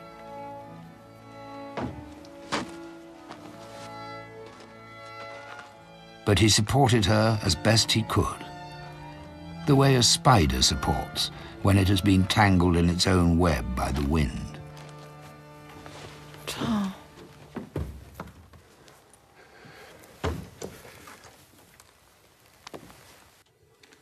Everything I tried to do went wrong.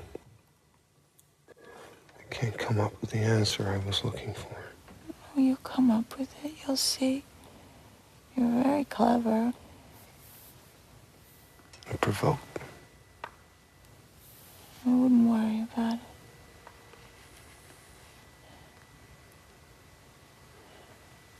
We provoked them, now it's time for us to provoke ourselves.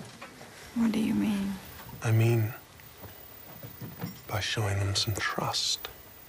It all started with a meeting, so it would be logical to end it with one, too. You'll talk. They'll listen. They can't refuse to listen. What will I say? Everything. You'll say everything. Everything? Yeah, the truth. The truth. Just the truth about each and every one of them. I don't think they're gonna want to hear that. No, I know. It's like a child who doesn't want to take his medicine. They'll be furious at first, but in the end they'll see that it's for their own good. Just don't be hateful. Don't be reproving. If anybody can do it, Grace, you can. They'll all realize that this web of misunderstanding and injustice has only one true victim, and that's you. And from there, it's only one small step to forgiveness. You've done some hard thinking, Tom Edison. I'm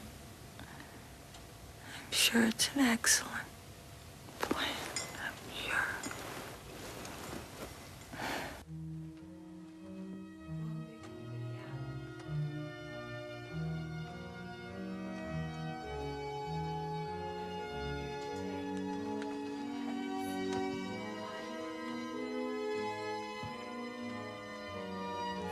If forgiveness was close at hand in the mission house, they were all hiding it well.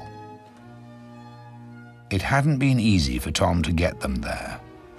Appealing to consciences stowed farther and farther away by their owners every day, as if they were as fragile as Henson's glasses after polishing, had proved quite a task. But if one was going, the others might as well come along too, so nobody could talk behind anybody's back. Tom had set the scene for Grace's speech. Now she'd have to sink or swim, and sincerity be brought to bear. While Grace addressed the silent congregation in the mission house on Elm Street, the first of the early autumn snowstorms embraced the town. The snowflakes dusted down over the old buildings as if this were just any old town. And they played in the branches and twigs from which the apples had hung. But luckily, the harvest was home, and via the freight industry had found a market despite the ever-disappointing prices. Grace had presented her story with clarity. She had not embellished or understated. And just as she finished, the snowflakes all at once stopped tumbling down, leaving Dogville clad in the daintiest, whitest blanket of snow imaginable.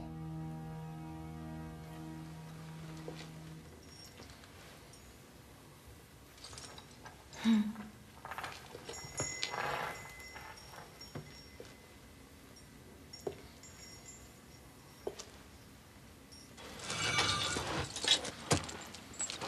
don't think it went very well. It's fine. You did good.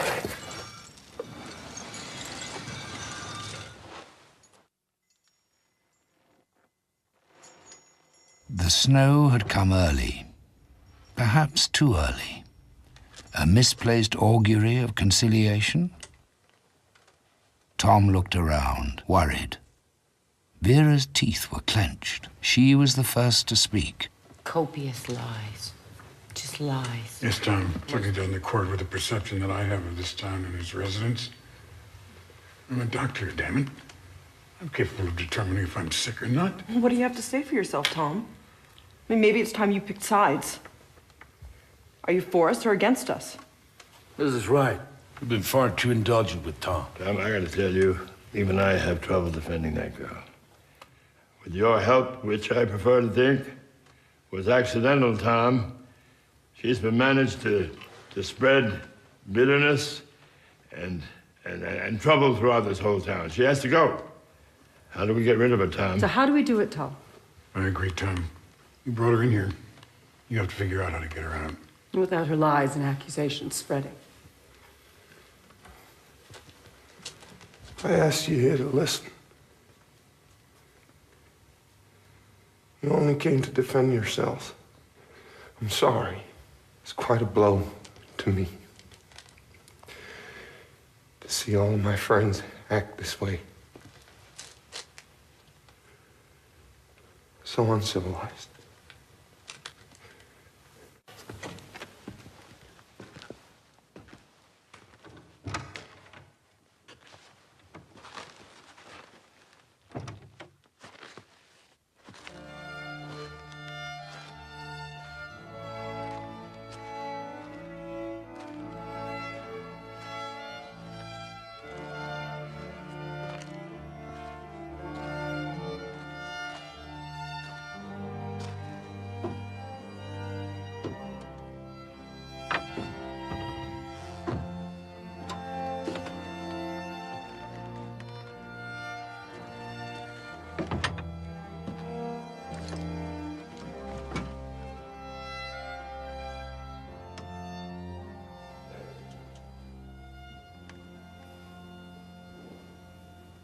Your plan didn't work out very well, did it?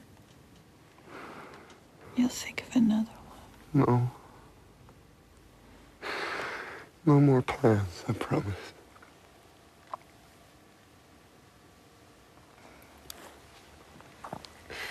They asked me to choose between you and them. That's not difficult on a day like today. I love you. You may be stronger, it's true, but the ideals, ideals we share. We're exhausted. Lie down.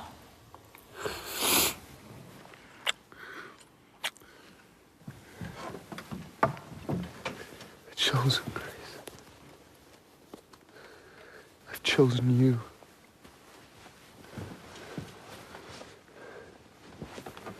And now it's the time.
Grace.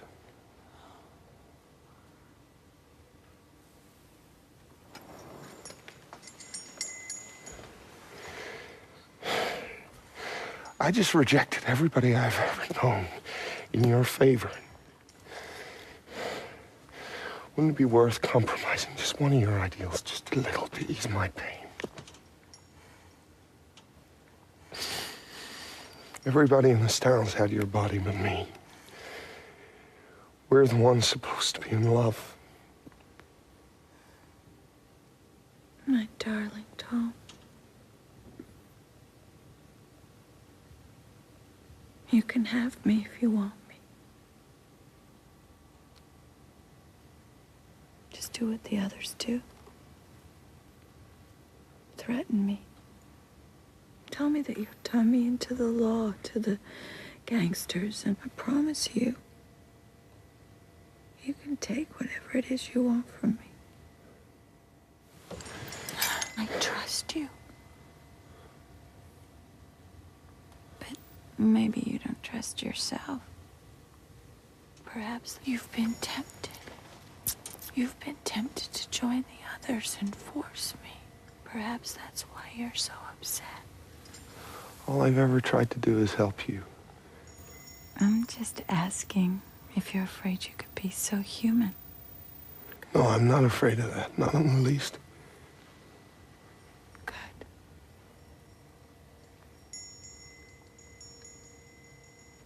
Let tomorrow bring what it's gonna bring.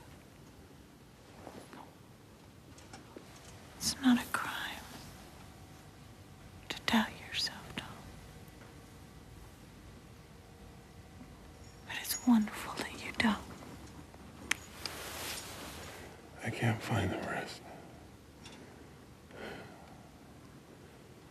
I think I should go out for a couple of minutes. Take a walk or something. I don't know. Get it all out of my system. Trudge the streets. Listen to the wind as it passes through the woods, up through the valley. And all that.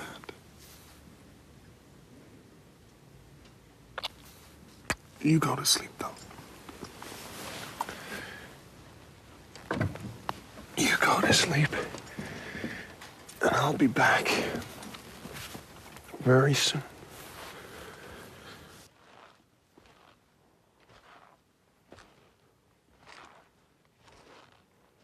Of course, it was all a load of nonsense. If anybody was capable of keeping track of ideals and reality, he was. After all, it was his job. Moral issues were his home ground. To think that he might doubt his own purity was really to think very little of him.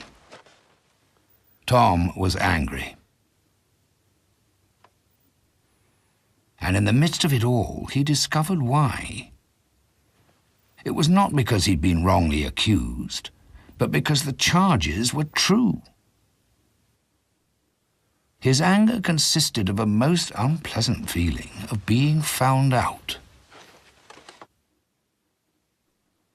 It was all quite a blow to the young philosopher.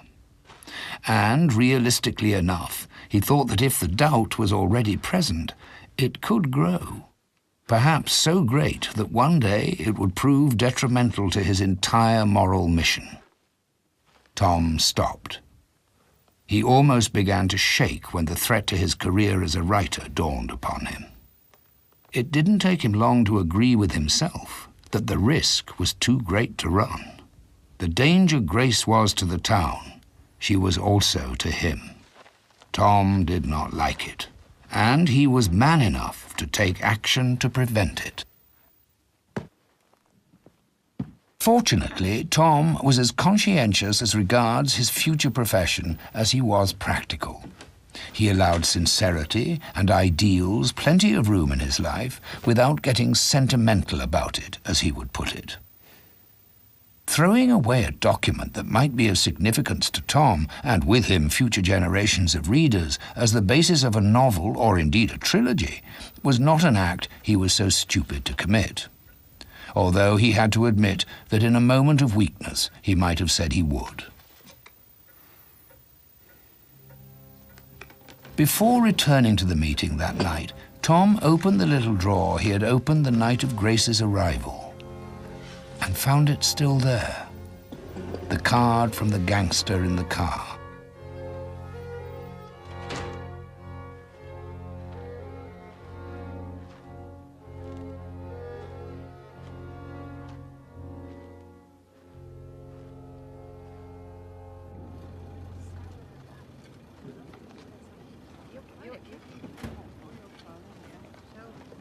The next day, the sun was shining in the brisk autumn sky, and the snow was long since gone. For the first time for ages, the pile driver could be heard in the marshlands as it hammered in the piles of what might or might not be a penitentiary. Grace opened her eyes after an almost unconscious sleep and was confused. Judging by the light coming through the cracks in the walls, it had to be nearly midday. The grey hour, as Jack McKay for some reason called noon in Dogville. Being a man of many ideas and proclivities, quite a few of which Grace would have preferred to remain ignorant of. But why had nobody roused her? Nobody had hammered furiously at her door. Not a child had thrown mud into her bed or broken her remaining window panes. Now she remembered.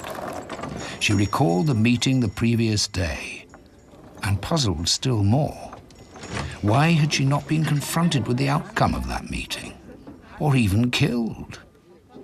It was quite unlike Dogville to restrain its indignation on any point. Perhaps things had turned out well after all. Good morning, Mrs. Henson. Oh, morning. I would have come earlier, but I overslept.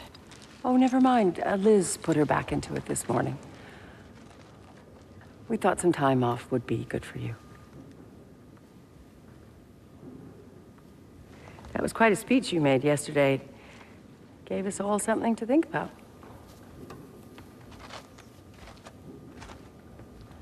Hello, Liz. Hi, Grace. Morning.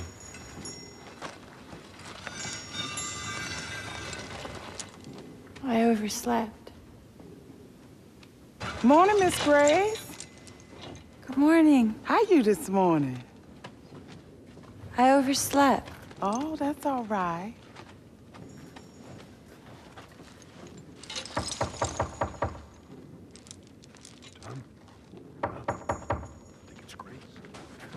Oh, Grace. 2 seconds. Good news.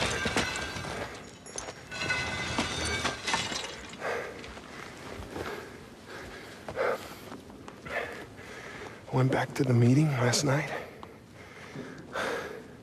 Wasn't gonna let him get off so easy, but I'll be damned if the mood hadn't changed. Wouldn't say we won exactly, not exactly, but I think something very good could come out of this. Something Why very didn't you good. come back and tell me? No, I did. I did, but you were asleep. You know, you looked like you needed it. And that made me suggest that maybe you should have some time off. And you know, not one single person objected. That sounds wonderful. I know it does, doesn't it? No, but the people in this town, they surprise me again and again. I might even have to revise my theories a little bit. You know how much I hate doing that kind of thing. You know, Grace, last night when I came back and I saw you lying there asleep so sweetly, I was suddenly inspired. I wrote the first chapter of a story about a small town. Guess where I got the inspiration? But I haven't come up with a name for the town yet. Why not just call it Dockville? Wouldn't work. No, it wouldn't work. It's got to be universal. A lot of writers make that mistake, you see. Hey, you want me to read it to you? You know, I mean, if there's any love in it, it comes from you. Would you be offended if I said no? No. If I really do have the day to myself, No. No. Two people only hurt each other if they doubt the love they have for one another. You can read it some other time. You sit down someplace, gaze out at the mountains. It's what the girl in my novel does. I'll see you later. I'll see you. Good news.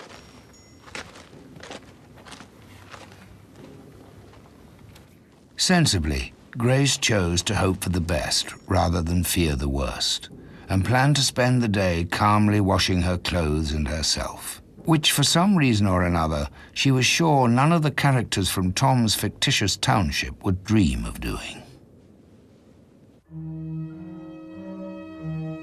And then it was as if Dogville just waited. Even the wind dropped, leaving the town in an unfamiliar calm, as if somebody had put a large cheese dish cover over it and created the kind of quietness that descends while you're awaiting visitors. After 2 days off, Grace had been put back to work, but the quietness remained. Indeed, it intensified, until on the 5th day, it swelled into a strange mood that all of a sudden brought all the citizens to the street to listen. They asked each other if the phone was really still down, or if they'd heard about Ben having had to turn his truck around on his way to Georgetown that very morning on account of a large tree blocking the road. They were not worried. Worried was not the right word. And then Tom spotted the cars. How many cars? 8. Tom has binoculars, but you can see him with the naked eye. There must be at least 8. Well, I thought the road was blocked. They must have come through before the tree came down. No. June's bed. The sheets need changing. I'll be there in a minute. Hello, June.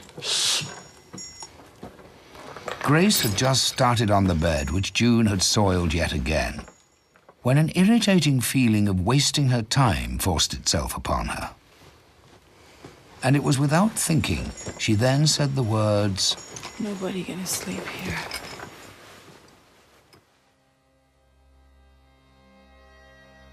She didn't say them out loud, but even so was startled by the utterance that had urged itself upon her. Where had these ominous words come from?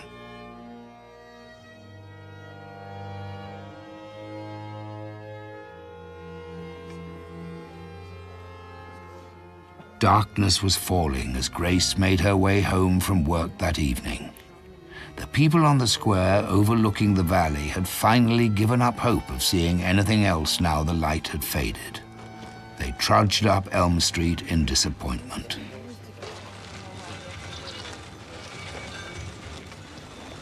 Tom.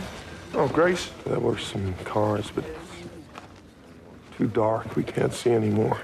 We haven't seen much of each other. Yeah, I know. I've been busy with my book, you know. Can I ask you something? Yeah, anything. You couldn't bring yourself to throw it away, could you? The number he gave you that night, you couldn't throw it away. I told you how dangerous that man was. That was stupid.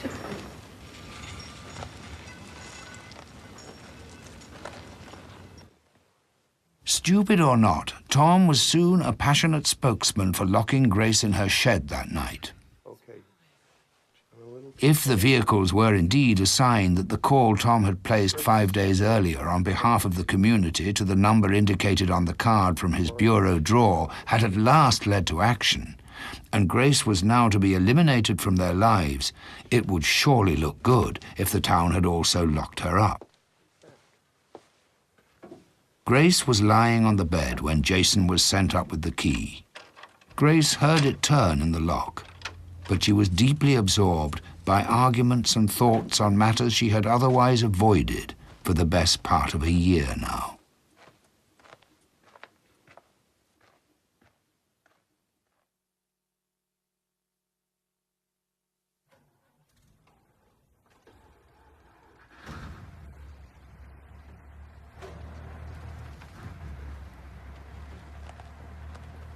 From the moment when they'd finally heard the sound of vehicles starting one after the other from the direction of the edge of the woods, things had moved rapidly.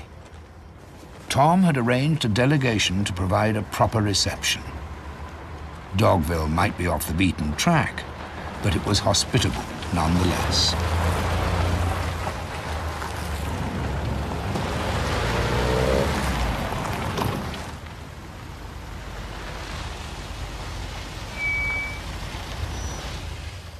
Welcome, gentlemen, welcome. The town places itself at your disposal. I should have a large key to give you, but I only have this small one. Where is she? Secured by this very key. Where is she? Okay. If you're wondering about that sound, they're driving piles for the new penitentiary. Tell me, has the crime rate really gone up in this country, as we're led to believe? Maybe people just regard things as criminal because they envy their success. What's your opinion on the subject? Maybe you have none. I'll get the door. Sorry. Voila, as the French might say. What the hell is this? Who did that? Billy, put your hand up. Put your hand up. Who is Billy? You just get your tools. It's okay. You felt safer when she had the chain on. You're probably more adept at handling her kind. None of us feel able to accept money for just helping people. I mean, unless it would make you feel better to divest yourself. Shut the hell up. Absolutely.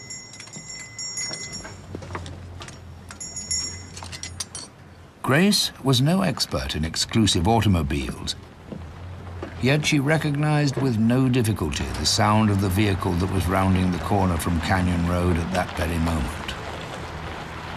Alas, in Grace's memory, the legendary purr of the Cadillac Series 355C was inextricably linked with another, rather less sophisticated sound, that of gunfire directed against her person.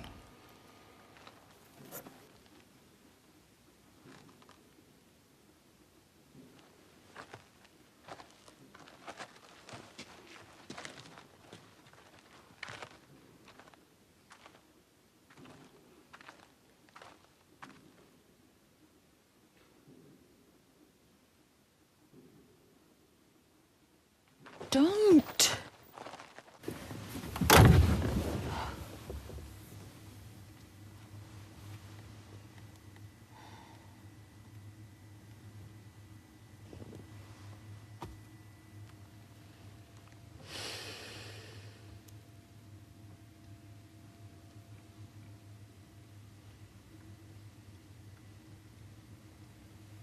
You need to justify your actions before you shoot us? That's new.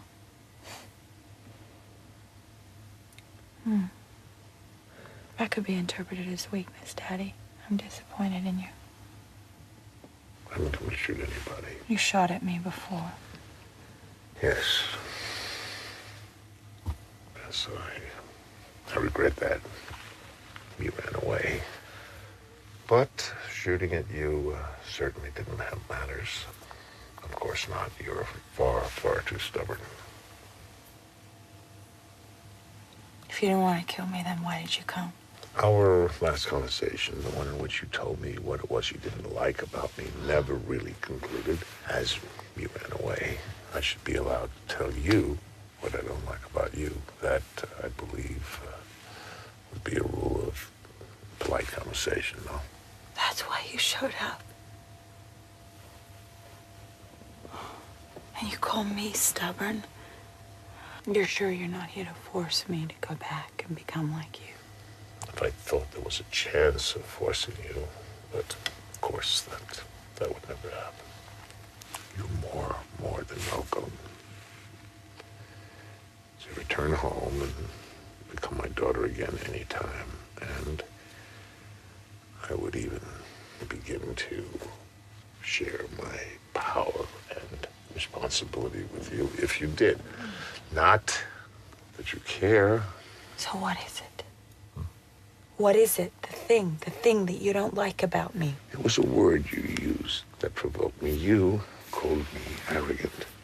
To plunder, as it were, a God-given right, I'd call that arrogant, Daddy. But that is exactly what I don't like about you. It's you that is arrogant. That's what you came here to say? I'm not the one passing judgment, Daddy. You are.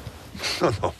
You do not pass judgment because you sympathize with them. A deprived childhood and a homicide really isn't necessarily a homicide, right?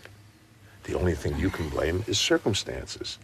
Rapists and murderers may be the victims according to you, but I call them dogs. And if they're lapping up their own vomit, the only way to stop them is with a lash. But dogs only obey their own nature, so why shouldn't we forgive them? Dogs can be taught many useful things, but not if we forgive them every time they obey their own nature.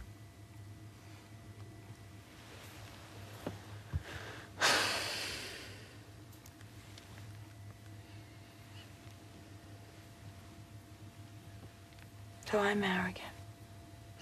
I'm arrogant because I forgive people. My God. Can't you see how condescending you are when you say that? I mean, you have this preconceived notion that nobody can't possibly attain the same high ethical standards as you, so you exonerate them. I cannot think of anything more arrogant than that. You, my child, my dear child, you forgive others with excuses that you would never in the world permit for yourself. Why shouldn't I be merciful? Why? No. You should. You should be merciful when there's time to be merciful. But you must maintain your own standards. You owe them that. You owe them that. The penalty you deserve for your transgression, they deserve for their transgressions. They're human beings. No. Does every human being need to be accountable for their actions? Of course they do. You don't even give them that chance. And that is extremely arrogant. I love you to death. But you are the most arrogant person I have ever met. And you call me arrogant.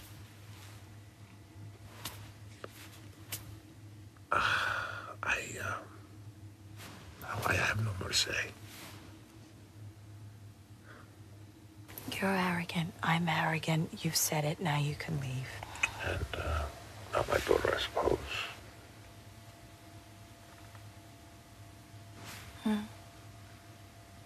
I said without my daughter. Yes. Well. Yes. Well, you decide. Grace,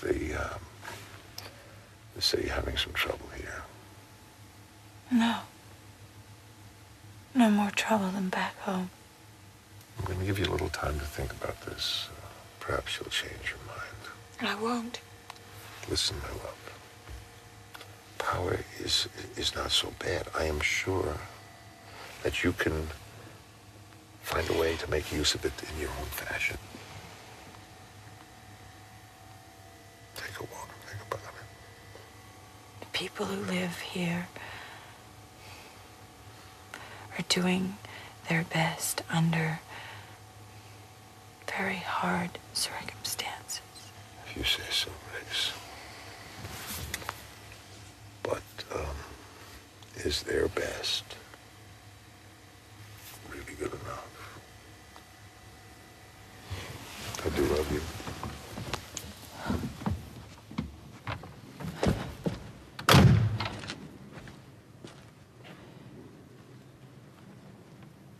Grace had already thought for a long time.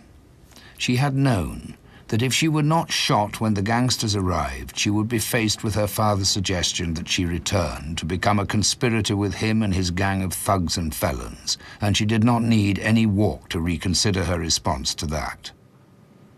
Even though the difference between the people she knew back home and the people she'd met in Dogville had proven somewhat slighter than she'd expected. Grace looked at the gooseberry bushes, so fragile in the smooth darkness. It was good to know that if you did not treat them ill, they would be there come spring, as always, and come summer, they'd again be bursting with the quite incomprehensible quantity of berries that were so good in pies, especially with cinnamon. Grace looked around at the frightened faces behind the window panes that were following her every step, and felt ashamed of being part of inflicting that fear. How could she ever hate them for what was at bottom merely their weakness? She would probably have done things like those that had befallen her if she had lived in one of these houses, to measure them by her own yardstick, as her father put it. Would she not, in all honesty, have done the same as Chuck, and Vera and Ben, and Mrs. Henson, and Tom, and all these people in their houses? Grace paused, and while she did, the clouds scattered and let the moonlight through.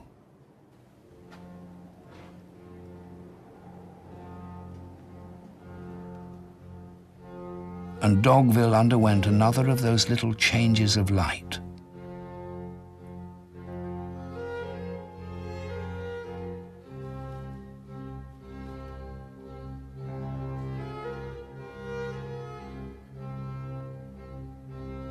It was as if the light, previously so merciful and faint, finally refused to cover up for the town any longer.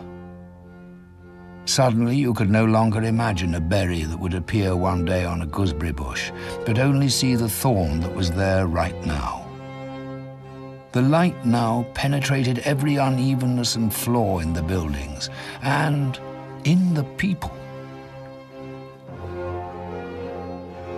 And all of a sudden, she knew the answer to her question all too well. If she had acted like them, she could not have defended a single one of her actions, and could not have condemned them harshly enough. It was as if her sorrow and pain finally assumed their rightful place. No, what they had done was not good enough. And if one had the power to put it to rights, it was one's duty to do so, for the sake of other towns, for the sake of humanity, and not least for the sake of the human being that was Grace herself.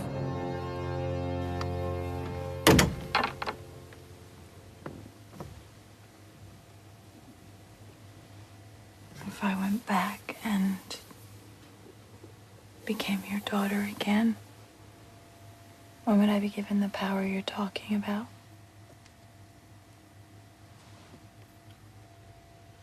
Now. At once. Why not?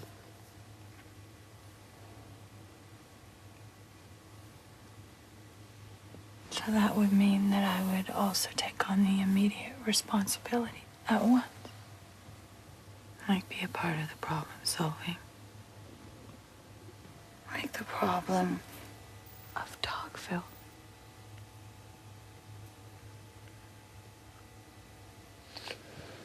Could start by shooting a dog and nailing it to a wall over there beneath that lamp, for example. Well, it might help. It sometimes does, no? It would only make the town more frightened. It would hardly make it a better place. It could happen again. Somebody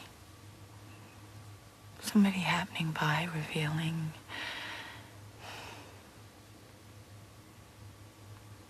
their frailty.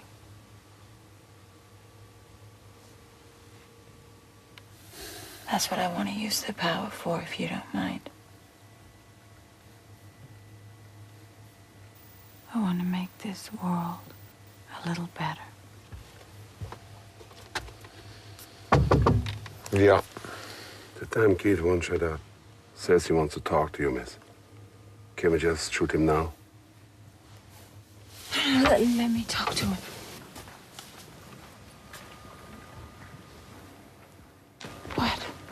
What is it?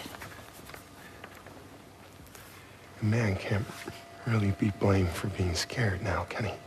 No. No. I was scared, Grace. I used you, and I am sorry. I'm stupid, I am. I'm not, maybe even arrogant sometimes. You are, Tom.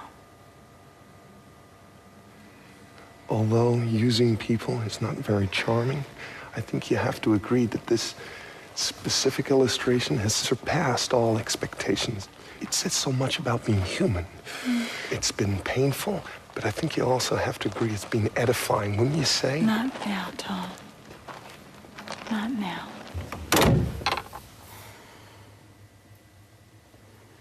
If there's any town this world would be better without, this is it.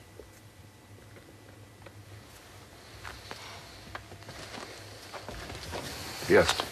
Shoot them, burn down the town. What? Something else, honey? There's a family with kids. Do the kids first and make the mother watch. Tell her you'll stop if she can hold back her tears. I owe her that.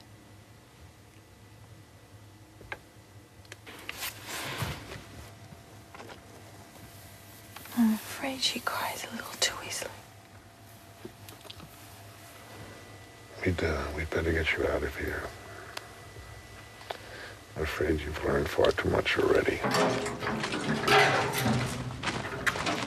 Come on, come on. Are you cold, sweetie? Would you like a wrap?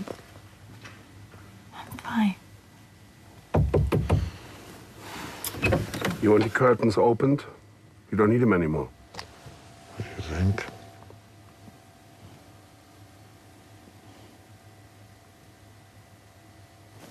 I think we should open them. I think it's appropriate.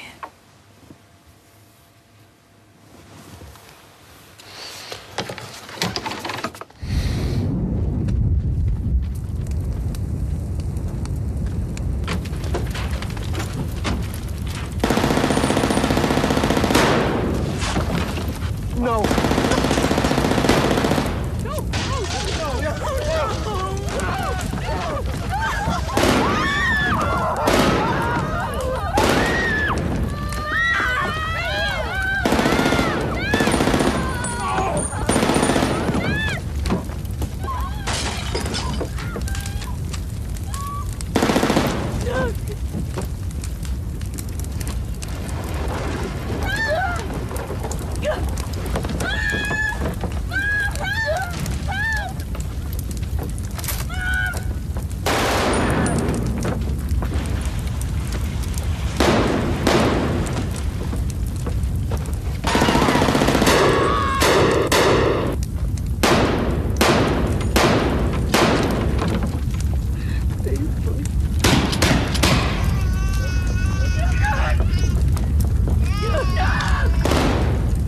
No! Oh, God.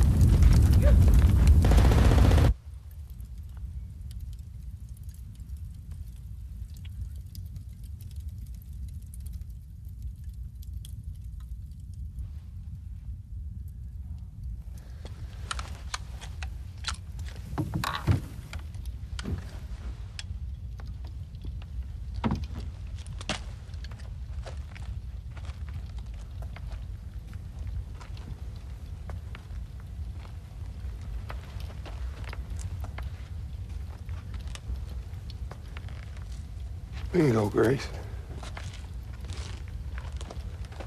Bingo. I have to tell you, your illustration, it beat the hell out of mine. It's frightening, yes, but so clear. Do you think I can allow myself to use it as an inspiration in my writing?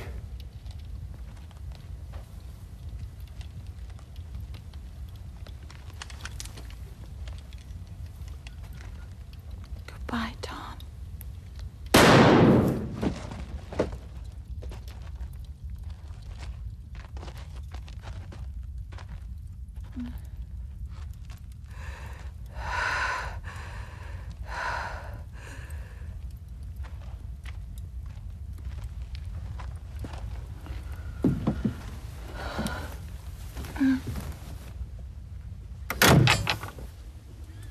Some things you have to do yourself.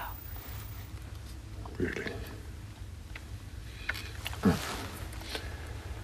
That one you're going to have to explain to me on the way home. Suddenly there was a noise, not so persuasive and powerful as it had been on one rainy night in spring, but loud enough to work its way through the final size of the timber that was rapidly burning out.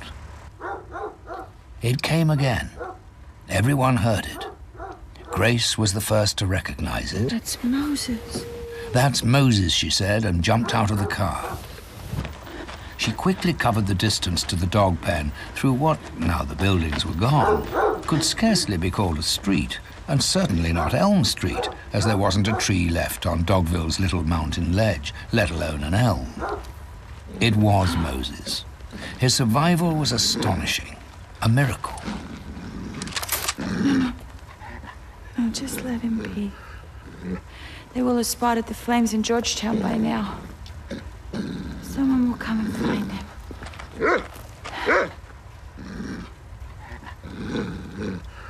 He's just angry because I once took his bone.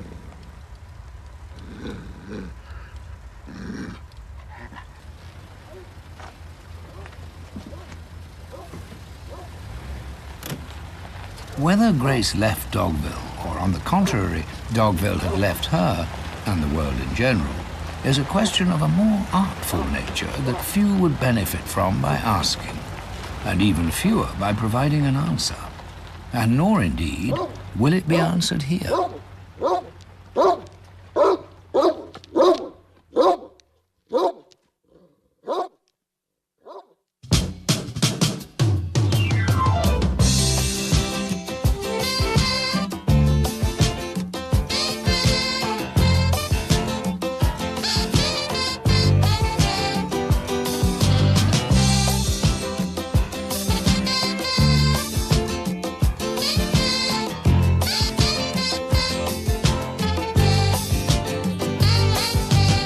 They pulled in just behind the bridge. He lays her down.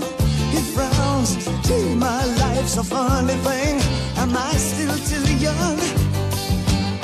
He kissed her then and there. She took his ring, took his babies. It took him minutes, took her nowhere. Heaven knows he'd have taken anything.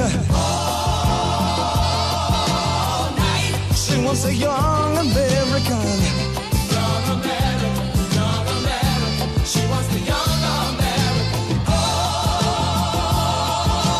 night. But she wants the young American. Standing right through the picture window, she finds a slinky vagabond. He calls as he passes a Ford Mustang. Heaven forbid she's taking the pain. But the freak and his title for nothing. This is a step and cuts his hand. she cries, where have all Papa's heroes gone?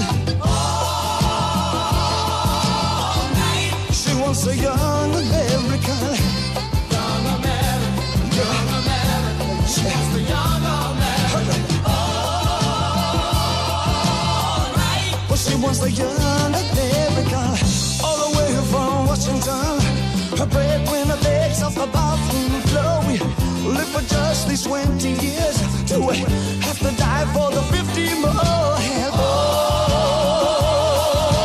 right, he wants the young American. Young American, young American. He wants the young American. All right, well, he wants the young American.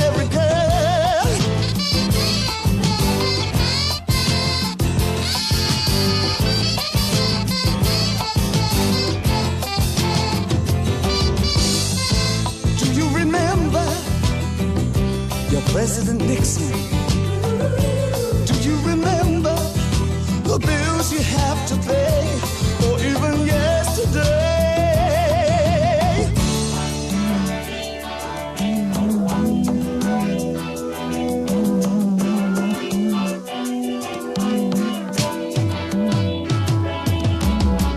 Have you been on America? Just you and your idle simple set so loud. Leather, leather. Everywhere, and not a miss left from the ghetto. Well, would you carry your visa? Just in case of depression. Sit on your hands on the bus of survivors, blushing at all the Afro-sealers. Ain't that close to love? Well, ain't that close to love? Well, it ain't that Barbie doll. Her heart's been broken just like you have. Want the young American. Young American. Young American. You want the young American. All right. You want the young American. You ain't no pimp, you ain't no horse. A bird's got a carry and a lady got a Chrysler. Red's got the spectrum, white's got a soul train. Mama's got cramps and look at your handshake. I heard the news today, oh boy. I got a sweet and you got the beat. Who can say no more? And the woman I can suck on the jaw. And the retired I can help with that judging. And the rebellion that will right before they die. Ain't you proud that you struck our faces? And the one dance song that can make me break down.